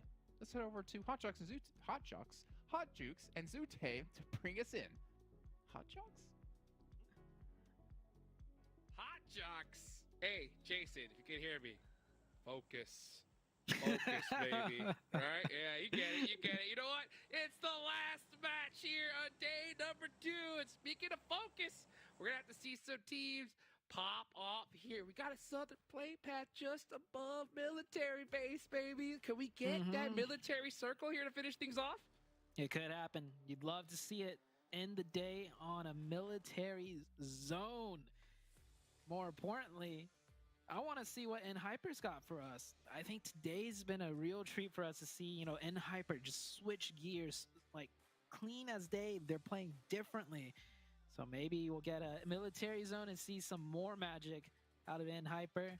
But there's so many teams stepping up right now. 412 Nomads just got a chicken dinner. K19, they finally are starting to put some points up on the board. Jukes, anything could happen in this last match. That's right. Look at this. We got Ace going down to Military Island. Excuse as well. Execute taking Prim. Very interesting. Very interesting. And yeah, I like the fact that Execute is going to go ahead and do that because they realize who isn't in this YKG. lobby here. Yeah. Yep. Yes. Oh, let's go, let's baby! Let's go, military! Bro, these guys suck for wishing for that on these man. Scripted, yeah, and like I was talking about, you know, YKG has been going to Primorsk, you know, and they're playing this edge style. So every time I see that, I'm just automatically thinking, hey, you know what? I know another team that did that. It was Vampire. Right? Vampire and PMWI, and they had a crazy performance that we hadn't seen before. But here we go. Yeah. Baluk chopped on and Execute. I didn't even see Baluk chopped. Yeah, I didn't even see them either. What the fuck? Been right on top of them. So yeah, here we go. Must have been eating their ass on coming away down. Here's 2 of them. Runovers in the elimination feed. Butterfly effect. Getting eliminated. Back and forth we go. So many fights to be had. Which one do we watch? Okay, we're on Butterfly effect. Wait, machete? Getting macheted. That is a war crime right there. It's not done yet though. There's still 2 up. Yeah, just the last 2 of Butterfly effect. They're stuck in a 2v2 for now until support comes from the rest of the puppeteers. Oh boy, there's some puppeteers on that broken wall right there's Rizel trying to catch some angles. I hear the pitter patter of a revolver. Oh, he found a UMP. That is definitely what he's going to stick with right here. So man, Butterfly Effect losing 2 players early on. Puppeteers doing the same. This is just rough either way. Yeah.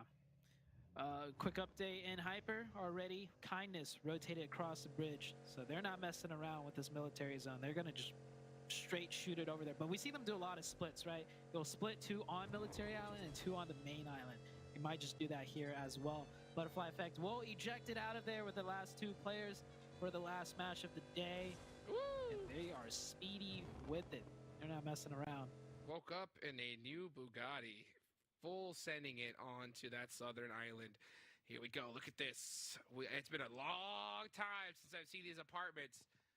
A battle at them, right, in PMPL, and I am excited. Who's going to win this one? You can see Illusion with the VSS in the upfront, so not able to find the loot he's really looking to have. I'm looking to see who's got that DBS in hand. Who is Yeah, it's a fortunate enough standoff. to get it? Yeah, it's an absolute standoff right now. I think it's because both teams feel a little bit underlooted. Mm-hmm. Zoe finds a level 3 helmet. That's what I'm talking about. And he's got the Bizone. The Bizone. Yeah, that's a difficult push to make. So many angles. Yeah, Rush just prone. Rush, I mean, I know he was behind a box earlier, but you don't prone over to the next box. Like, that is These guys are so fucking stupid. That was like a fuck up T2 type thing, bro. But Rush goes down for excuse, but look, he still got to be careful. There's so many angles. Bro, when did they get Loter God on their team? Who was that? What the fuck? It does scare off Baloo just a little bit. That nade should be good, though. Actually, a little bit off the mark. How about that one? Does that catch Rosh? Beats him up a little bit. They're trying to pre-fire and get to a place where they can save him, but I don't think it's going to happen. Yeah. Pressure's on Baluk. Baluk also has 1 player on the catwalk for the long range off angle. Oh, So I think he saw toes. if they push them enough, he might be pushed into the off angle from you can see way up there Pappy Sour on the high. Why is he over there? on the That's not even a catwalk good right angle, there. bro. What the So fuck? excuse, they have their exit strategy pretty much blocked off as well. I don't know why he's up there. He's not going to be able to help with this thing. Yeah, what the fuck? Here. What is he shooting at? So, we'll That's a good see. nade. Baloo chopped down. I think That's a really good nade. Oh, he threw a smoke. If I were them, bring all 4 people. I played this spot too many times to know that, yeah, you can get some angles from that catwalk, but I mean, you don't think Excuse is going to be anywhere near Oh, okay. in a position to Oh, do it. Pappy found it! Pappy found it! They actually peeked Why did he turn the around? window, What? And he took them out. Unbelievable. Excuse. Oh my god. Imagine your team getting the fucking opening just for you to It's throw not like this. done. Oh, that was so close. I think it's a 1v1 down here. That pre-fire is looking crazy. Yeah, it's a 1v1. Yeah, he's got to hop out. No, it's not. It's a Wait for Pappy 2v2, Sour bro. now. Oh, it's not a 1v1. Excuse has tool-ups though. It's a 2v2. I mean, if they get their Oh, thirst like they're no. supposed to, it should be a fucking... This could go either way. Still jukes. Can They pick up can't motion? Can they let pick these up- revives. They can't let these revives go through. Excuse has to do something. Nah, man, They they're have to push. pussies. They have to They're push. pussies. They got Chronics in their team now. They not doing Position that shit. they're in. Rosh, going for the reload on the Bison. Look, now, if that was Kai, he would have Too long. pushed, even if he Way died. Too long. You gotta find an angle. They legit just sat there. Revives Sour. are coming through. That's a full reset. Full reset for Baloo. Wow, full resets. Okay, we can stop watching this, bro. We'll know who What an won, bro. advantage they have now. So excuse should be right. By all means, dead to rights. It's gonna really take something special for them to turn this around at this point. It's gonna be tough. Illusion doesn't. Well, he has a have any shotgun meds, in his though, I hand, think. so- He's gonna be sitting at 1 HP. A lot of the players on Baloo tagged up, so there's still a chance for Excuse to take this if Baloo messes it up. I mean, these angles, this apartment corridors, it's a tough push, even if you have the man advantage, right? Just one quick 1-2 shots from the DBS or a quick spray down, and you'll be settling down 2 players. Oh boy, what's gonna happen? What's gonna be the play? You can see Baloo Shutdown starting to get a little anxious, starting to gain their confidence, I think, little by little. But I think they're underlooted. Yeah, I don't think they have any meds at all. If they had them, they would have used them. Yep. So they're a little underlooted, a little bit beat up. So I think they'd rather just, hey, take their time, try to possibly find some little bandages, and They could probably just fucking leave, but Meanwhile, the rest of the map, this is a military zone. they want those still, clips so and kills. update on who's made it across military. to the military island. All of it. I forgot about PSF. Y'all think they will get a win at all? But Mr. I'm the best IGL in the NA, they're about to get camped. They took a boat rotation down to the south side. They're about to get So camped. we have about Chat. 5 teams It's on over. military island. Here's that How the fuck did Fate end up in my spot? And the circle shift. There is a chance that it won't be even military island still, Jukes. Oh, if it does go north, oh, that would be absolutely Damn, Extreme Slayers might end up in insane. first. But by all intents and purposes, when we see a zone Hey, look like at the this, we botation from definitely see players CN, go bro. That's down. that's Okay. W shit right there. And yep, that zone does Bullet head on chop down. So a sound, full NA. military circle to end things off. And it looks like that is going to be excuse out of there. So Balut chopped on, gonna get the last laugh. And with 4 players up as well. Yeah, well And done Hyper for coming in Blue. for the third party. Very good job for them to not lose a single player. We see so many times, you know, in those apartment fights, at least one player go down. What is on this the team push? that Stop wins. at the. Oh, well. Baluk maintains all 4, so Damn, why well didn't he done. shoot at them? Boat bridge camping. They didn't even get an against Overwatch. the passion What are they fruits. doing? Passion Oh fruits my. gonna go Kobe. head on into this Nice, bridge camp. Juancho. Nice. Zuko leading the Nice, charge. Zuko, K-Nate. nice. Juancho goes Guys down. suck, bro.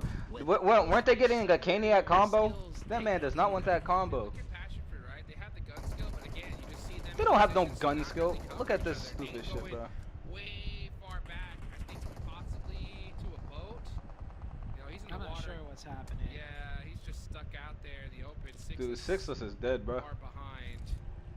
Yeah, just this is what happens, right? They just put themselves in tough spots and then are forced to try to make crazy plays. Here goes Sixless in a 1v1 situation for now. And his back is completely open. So yeah, he has to push. Beautiful nade. Bro. He does get beat up in the process. And That nade would have killed him too. Man, Such a so goofy, bro. fragmented right there from passion fruits. No reason for him to come back That's to the tough. game. No reason, It's bro. tough This is being a new that team, was trying to figure goofy. out, you know, how to Oh play my things. God, And Freddy's that- just getting that's free push that, kills. you know, should be Yo, textbook. CN, what you And doing, bro? usually, you know, you're at a huge disadvantage. What pushing. is going on over there? But it's The been a hell? while since we've seen a team fall apart that quickly on a textbook push like that. yeah, well, hopefully they're able to bring it in, bring it all back tomorrow. I mean, like again, the great part about this league is they're gonna have plenty of time to get things fixed. But I want to start seeing Yeah, some but they're not gonna adjustments do from them anything. sooner than later. I mean, their position Because I'm so much smarter than NA. rough to see. Just not in positions to go, really okay, help but- their own teammates out. It just seems like 4 individual players just soloing, you know? And Hyper, they picked up a point onto Baluk, getting a little aggressive there. Saw earlier, and Hyper had Mizex the is zone bridge dead camping. center, but playing a little bit more aggressive. End Peeking around zone, to by see the where they way. could, you know, soften some teams Fucking up, dog and they shit. softened Baluk up. Baluk down to 3 now, and Hyper getting a point. Mizex is running across the bridge. This is something you don't see all the time. And I'm This is surprised smart. more This is teams what I don't wanted to utilize do this. There's a for way the to, you know, fucking climb up to these scaffoldings. scrim we just And played. instead of Or tournament, I scouting by guess. driving down the bridge, he's just gonna run across the bridge. It goes both ways though. Because if there's another player camping you from on top of the bridge, you're running wide in the open. That's true. That's true. Speaking of wide on the open, this next zone is wide in the open. All What the the way fuck is? down. Why can't we get these Okay. zones, bro? What is this So zone? This will be a party dead on military base. Look at execute. That boatate really working out for them. So many teams bridge camping too. Ace of Spades here, bridge camping. Both bridge camping on the other side. Baton. Oh, I don't think they're gonna see him. I don't think they spot him. They stood up. And Oh no. Baton from all the way across does catch one, looking for the other. Does he get the angle? He can't see him. Oh. He's got to creep up. Bro, he just threw for Notice his how team. Baton goes for the headshots though, even in long range sprays. He's spraying at the head. Baton is deadly out He here. gets the knock, but I mean it's a little bit too late. Yeah, what the fuck? He took way too long to do that shit. Even he shouldn't have healed any either. He should have just shot at him. Shouldn't even have healed. Just wasted 2 of your teammates. Damn. He killed that man so hard that he fucking fell like immediately to the ground. That shit's crazy. And they should. Oh, I don't think they're gonna get this res off. They are gonna get the res off, surely. Goodbye. Nope. See ya. Almost? No. Damn. Nice try out of Mizex's. I think the time timing, if they just time that push a little bit better and let Baton work for like a second or two longer, it would have been a completely different story. I gotta agree. I gotta agree with you there. Let's Bro, they see just nading anything, bro. how this story is going to unfold at the end of things, as Freepoint getting beat This up dumbass in the just spit on process. myself up, bro. Ain't no way. Wide out in the open. Yeah, what the hell was that about? Nomads. Look at Come on now, Akira to Ander. take down You're better than this. another member from Lotus, and these teams are still far away from this next circle. So, you know, Papa Blue, the blue zone, is starting to definitely put in some work. They definitely got to get into this next zone sooner than later. It's ticking. And I don't think many of the teams are prepared for Military Circle because we haven't seen a lot of those, you know, this year so far. Military Circle kind of more on the rare side now, and now we see what happens when it pops up. A lot of teams end up running into bridge camps because they're just not sure if teams are going to camp the bridge or not. Well, if you weren't sure before, you should be sure now. Because, man, I mean, we're seeing teams bridge camp both bridges getting down to this island. Ace of Spades in the pretty beat up. I mean, yeah, look at this thing. Missing tires, all shot up. And this level 2 US trying to make that rotation into this next zone. So, Damn, he here they sucks. go, He didn't hit those. 4-1-2. Ooh, losing a tire there. Just trying to figure Why out did they a set way up a to split? get into this next What is circle. this Zone split? number This split makes no 4-2 sense. is really going to start ticking away at these teams. I guess they're trying to play Once the edge, but circle pops one more time. What Blue the zone hell? is gonna hurt. Ace of Spades trying to make it in. Circle right into the. Trick heart needs to of stop military going so far base. away from Got his a lot of fucking bunkers team, 'cause in they'll just play, get but knocked Luke and Top killed Top again, being one man. of them. There's still like 2 more unoccupied ones. But I think. ouch. Oh. That Wow. I almost looked like he stepped on a mine. It did, right? Oh, Yeah. God, bro. I saw his use of bandaging and then boom. God. That guy goes out. That's butterfly effect out of there. How Yeah, I many think the teams 412 just Nomads like guys that? are fucking, That's like- due to this Bro, they look are so, just so they look so fake. Not the most fun to play. I'll tell you God that damn, right bro. now. They need to get a Getting better into person, military, a fucking especially web for designer or those whatever. teams that decided to go really far north. That shirt looks like it's It's choking never an him, bro. easy job. That's why I gotta give a big heads up to Execute. Being smart to take that boat nice and early. I mean, they do normally drop in that ferry pier area. They've had a lot of experience there, so this is something they definitely. All right, prepare let's see for. what Extreme Slayer is about to do with this zone. Yeah, Execute's one Oh, of the shit. teams to always just take the boat. They don't mess around with the bridges whatsoever. Too Now, risky.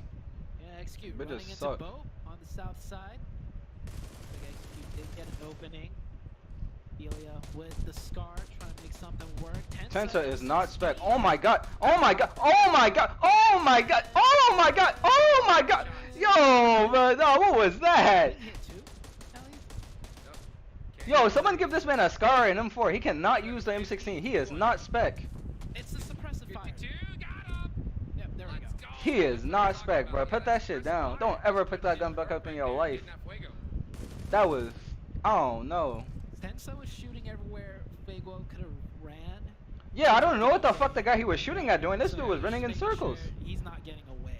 That was like a free kill and all. That's what Yep. it was. Perfectly done. I mean, Execute, they pick up the points, don't lose a single member. This is always good to see from the Execute squad.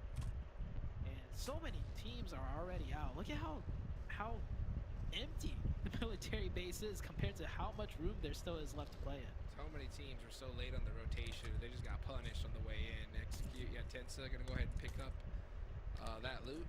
Just say, you know what? I think I'm good without this M16. I'm gonna I'm go done ahead using and- that Yeah, he was like, We'll pick up God the damn, scar bro, I'm after the ass first with this one. gun. And we'll Let me see put that how shit he down. finishes off the game here. Extreme Slayers are on the high ground, so they're gonna go ahead and take. Yep, right there. You can see them up on those, right below the towers. Actually, they're spread out all over the place, and they're gonna be holding on the east side of the map. Meanwhile, and Hyper, full squad up, does make it on in, and right below police station is where they're currently hiding it. You can see them right there. I like seeing how Hyper is not just dead center, because I'm sure they have the info, like one of the bunkers that's more center is clear, but instead they're going to play on the edge this time. They realize they have the manpower to fight their way in, which is something we don't see Hyper do too much, right? And they can tell from the lobby state that a lot of these teams are weak. What are they doing? So maybe a very conscious decision Dear God. to change up their plays. Dear God. The situation at hand. to Then go Extreme for Slayers have like shots rather 4 than up. Where's their placement. 4th? Oh shit, it's right there. 100%. Let's see No, what and this next zone. they get that one right there onto That's the ace it. player. Take it to the bank. Full team up. They're gonna probably take one of those bunkers right here. Yep. That's Why what is Kindness Fate gonna do. anchoring right now? And it is gonna be this next zone, so I'm not gonna be surprised if we see GK first head right there. I do see Extreme Slayers though in a very good position. You called it out on the high ground underneath the towers. They get the zone that way too. They get a lot of room to work with, a lot of sightlines, a lot of options. This could be a huge game for Extreme Slayers. And on the opposite side of the map, right, in Hyper, they could do something. Oh, they got a spot similar. in zone Both right teams there, on but the they need to edges kill of the that zone, affiliate or four boat guy, players up, or wait for room Extreme to Slayers work to move with. to the top. Those squads are extremely deadly. Because They they're can't like go and Remix sit execute. there. Remix They is have 4 up as fucking well. Can cooking. they pull out something that we haven't seen yet though? Yeah, one of them have a See fucking if they can. K9. Was that? Slayers, Is that what that was? Force covering that side next to the Nice, Tensa. observatory. Execute. Just picking up players. Don't little ever by pick up the little, M16 gaining though, because confidence. that There was goes Ophelia. It was a heck of a I don't play know, by bro. Means. that was something else. That's going to be Bope eliminated. 8 teams remaining. So much space here. I mean, this was a tough zone for teams to really get into. Yeah, we have 8 teams remaining, but 3 of those What is teams are Hayuya just doing? What the hell? solos. One of those teams is just a duo. So 8 might Wow. sound like a lot, but there's only 19 players up. Dude, Crazy to think with 19 players. You know, if you go out right now, it's 7th Does he- place. bro. 1 point. Unbelievable. Let's see how these teams are going to do. Actually, it might be 2 points. Let's see how many in Hyper are going to get, though. They're starting to spread their wings, right? When you see in Hyper start to spread out from this position, you can definitely tell that they're confident about where they're currently sitting. Yeah, looks like they're gonna try. to take Bullock over the chopped whole down south is side. really just They're sitting doing there. that wraparound right now. That is so Outside crazy. of the zone. Pay Casper's close about to get attention beamed. that minimap. You can see, yeah, they're running into suppressive fire from Fate. So Fate doing a good job making sure their backside doesn't get backfilled. Just a couple of shots should be enough. They got that And triangle Hyper set up, dude. Go the other way, saying like, hey, you're not gonna get a free flank on us here. Let's see Fate cannot get knocked. what Surely he won't do something stupid. Chaptan will do right here, right below. Execute up on top, keeping an eye on N Hyper. And meanwhile, I mean, looking at the map, Extreme Slayers have a Bro, these really guys good cannot be spot. fucking N serious. Hyper is N Hyper, and you know they finally started to show who they are here in this position. If they can get Ouch, more ouch. kindness, Damn, he got his they're gonna be ass. set up really pretty I don't know with why this they didn't smoke cross out. and I'm some like 80% sure they knew they were One there of that those entire time. players just got knocked right there. That's a big opening for the side of Baluk or even in Hyper. Yeah, They they're wanna not go gonna stay hard there. They're gonna go this. to like the fucking Baluk and in Hyper top on of the top hill. Of each other. 2-2 I'm split surprised for they didn't do HQ, that 2 on faster, the or backside they're just for gonna stay on the support edge. fire. In Hyper So just weird. playing it slow, waiting to see where this circle goes. It's the next one that's gonna really start kicking things off.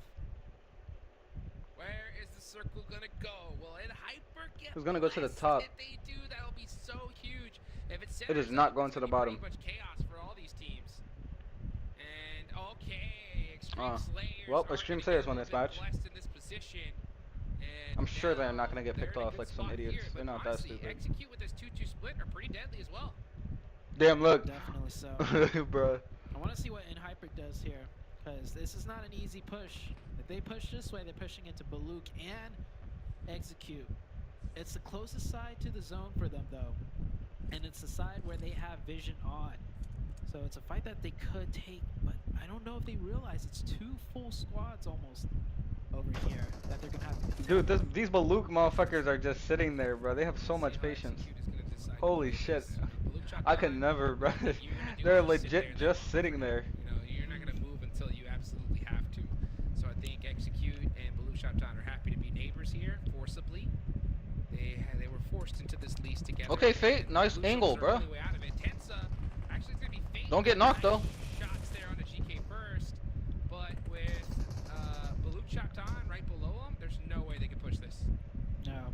GK First won't be able to get revived, though. It looks like Fate did put in enough damage to make GK First bleed out extremely fast. Oh, he might get it off just by the skin of his teeth. Yep, he does. Damn, they got the Oh, rush. I mean, that was so close. Way too. Look how much health He should have waited until zone was closing on him, bro. That would have been like the They perfect might time to have do done that. them a favor, actually. Because of that knock, very low chance and Hyper's gonna push that way now, which will They don't even have to be honest. the easier way to push in now. Let's see. How is Remix going to play this? We haven't talked a lot about Extreme Slayers. We know this team can absolutely go nuts. They've been really quiet here. They have the most dominant position, and they haven't had a reason to move or be aggressive. So they have all this control. What fight are they going to opt to take first? I think they're just going to kind of wait it out. That's a good Let nade. people come to them, and that's usually how it rolls in a zone like Oh, this. wait, what? Yeah. What the fuck? Tensa What- getting Yo, it go on. over there, bro. What the fuck is happening? How did he get naded? Hyper did push down on the south after all. What kind of push? See, yep, here we go.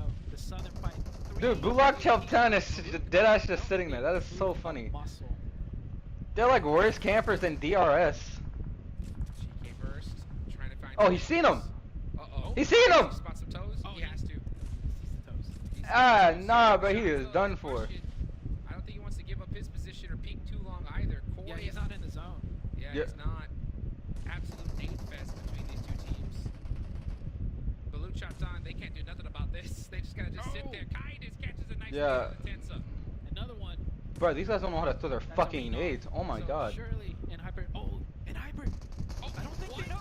Yeah, they did. They didn't. What? Why didn't GK say anything? What the I'm fuck? telling you, Baluk was so quiet here the entire time. Why didn't Baluk say anything? What the fuck? Because they were here, pushing them in. That's a good nade. They haven't made a single noise since. Dude, in there's Hyper no pulled way. up here, so in Hyper, Nice thirst. cut down to 2. That's Stepping crazy. up now, and of course execute. That is wild, bro. Now they're stuck in that bunker because of the zone. Well, let's execute when I get some free kills right now. Minor. Oh my gosh, but these knocks. Execute's gotta start coming in. Yeah, execute better fucking pushing behind kindness. What are they doing? They're wasting kills, bro. Stop doing that lean shit. It's one person. Go push. Go get that fucking kill. Pushes it up, picks up Hurry some the fuck up. Get that elevation, kill and get takes some out a util, you team, stupid. Some more placement point. Can't kindness. Oh my move god, up. bro. They're playing like pussies. Crazy. Great. 1v3 here. There's literally one person left. They could go get a free kill and they're just sitting there nice. Ah, Jesus Christ. Oh, because Trick is still on the other side, bro. You're gonna let him go? Oh, That doesn't make any sense.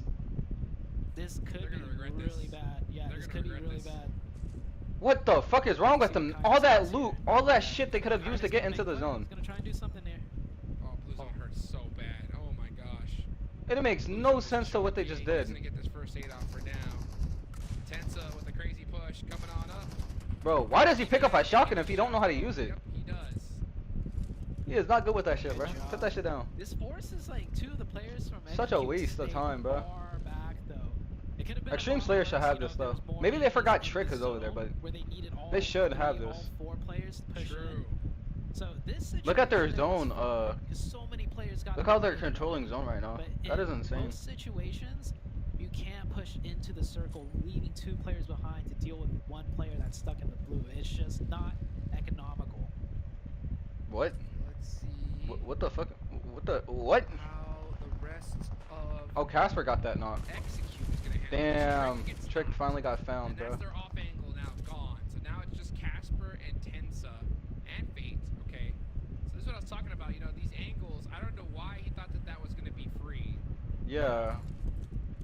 I don't know what he was It's doing. just losing a player for just no reason, in my opinion. Trying to do too much. Yeah, too yeah. much. They're forgetting they're only in NA, bro. The That shit would downfall probably of work in Execute PMGC, usually but is not they're here. Even try and get that revive. They got a trade knock, but they can't do much. to Fishy is still suppress up that there, dude. He revive. could do something. So Execute. Down That to nigga's dead, bro. 3. Extreme Slayers finding Nice another shots. player. Man, Yeah, Extreme That Slayers is Matrix winning shot this is 100%. so good. shooting fish in a barrel for Remix out here. Takes those all day long. Catches the tire out. You can see Casper shimmy. This is why you shouldn't always use a fucking boogie. If he had a for coop, he would have hopes and lived. dreams at this point because he ain't getting rest. Yeah. How much y'all wanna bet his comms are like, res me, I'm safe, I can get res. There we go. Res me. Remix should be paying attention to the zone closing in, because the Got it. rest of them Execute have to make a move. No, they don't, they're in zone. Tensa trying to be sneaky with that scar. toes. Oh, Tensa's gonna. Well, he's dead. Nice job, Tensa. Fate, you gonna peek this too? Fate is gonna peek. Damn, bro, he got Oh, bodied. God. Oh my god, why did they move? He should have just played for himself. This is how you use a mini. That's how you Extreme use a Slayer's mini. farm, bro. Wow, Extreme Slayers. Another chicken dinner. They got like on 3 the wins today. day. That's 3 out of 4. Super. That's insane, bro. That is fucking crazy. 4. YKG did it on the first Dude, Remix day. is insane. Extreme Slayers. Well, they're gonna do it on the second day, and I feel like Extreme Slayers might have done it a little bit better. I don't know. Just watching Remix, Oh, remix. that guy with that mini. I knew he was gonna do good when he came over here, but goddamn, he doing better than what I thought he was gonna do. That's the reason why He was I carrying wanted his to X's, too. before this tournament started. I was like, do not sleep on Extreme Slayers, because this squad has been coming in hot. Remix showing up in a major way, just leading the charge for this team. And 10 eliminations, 1,500 damage, and the way he just execute right there was absolutely ridiculous. Yeah, that mini so clean. Tensa thought. He thought. He thought, right? He's like, I got the lay down, I got the scar. I'm about to punish this guy. Nope. I'm gonna laser him. Nope. Instant bop, bop, bop. You're done. And then Goodbye. Fate. Oh yeah, bopped just as quick back. Highest Fate. damage. Ace of Spades though, most eliminations. Good for him. Wow, Fate, like, I'm gonna run out in the open. No sweat, right? I'm gonna run out in the open. Go ahead and get my teammate back up. No, sir. No, sir. So the mullet legend making a return there from Ace of Spades with the most eliminations. Beautifully done. But at the end of the day, you know, Extreme Slayers, 3 chicken dinners out of 4. These guys have got to be on top of everything, Zoo. Yeah, super impressive out of Extreme Slayers. And we're going to take it to the desk right after these highlights to see what they got to say about that.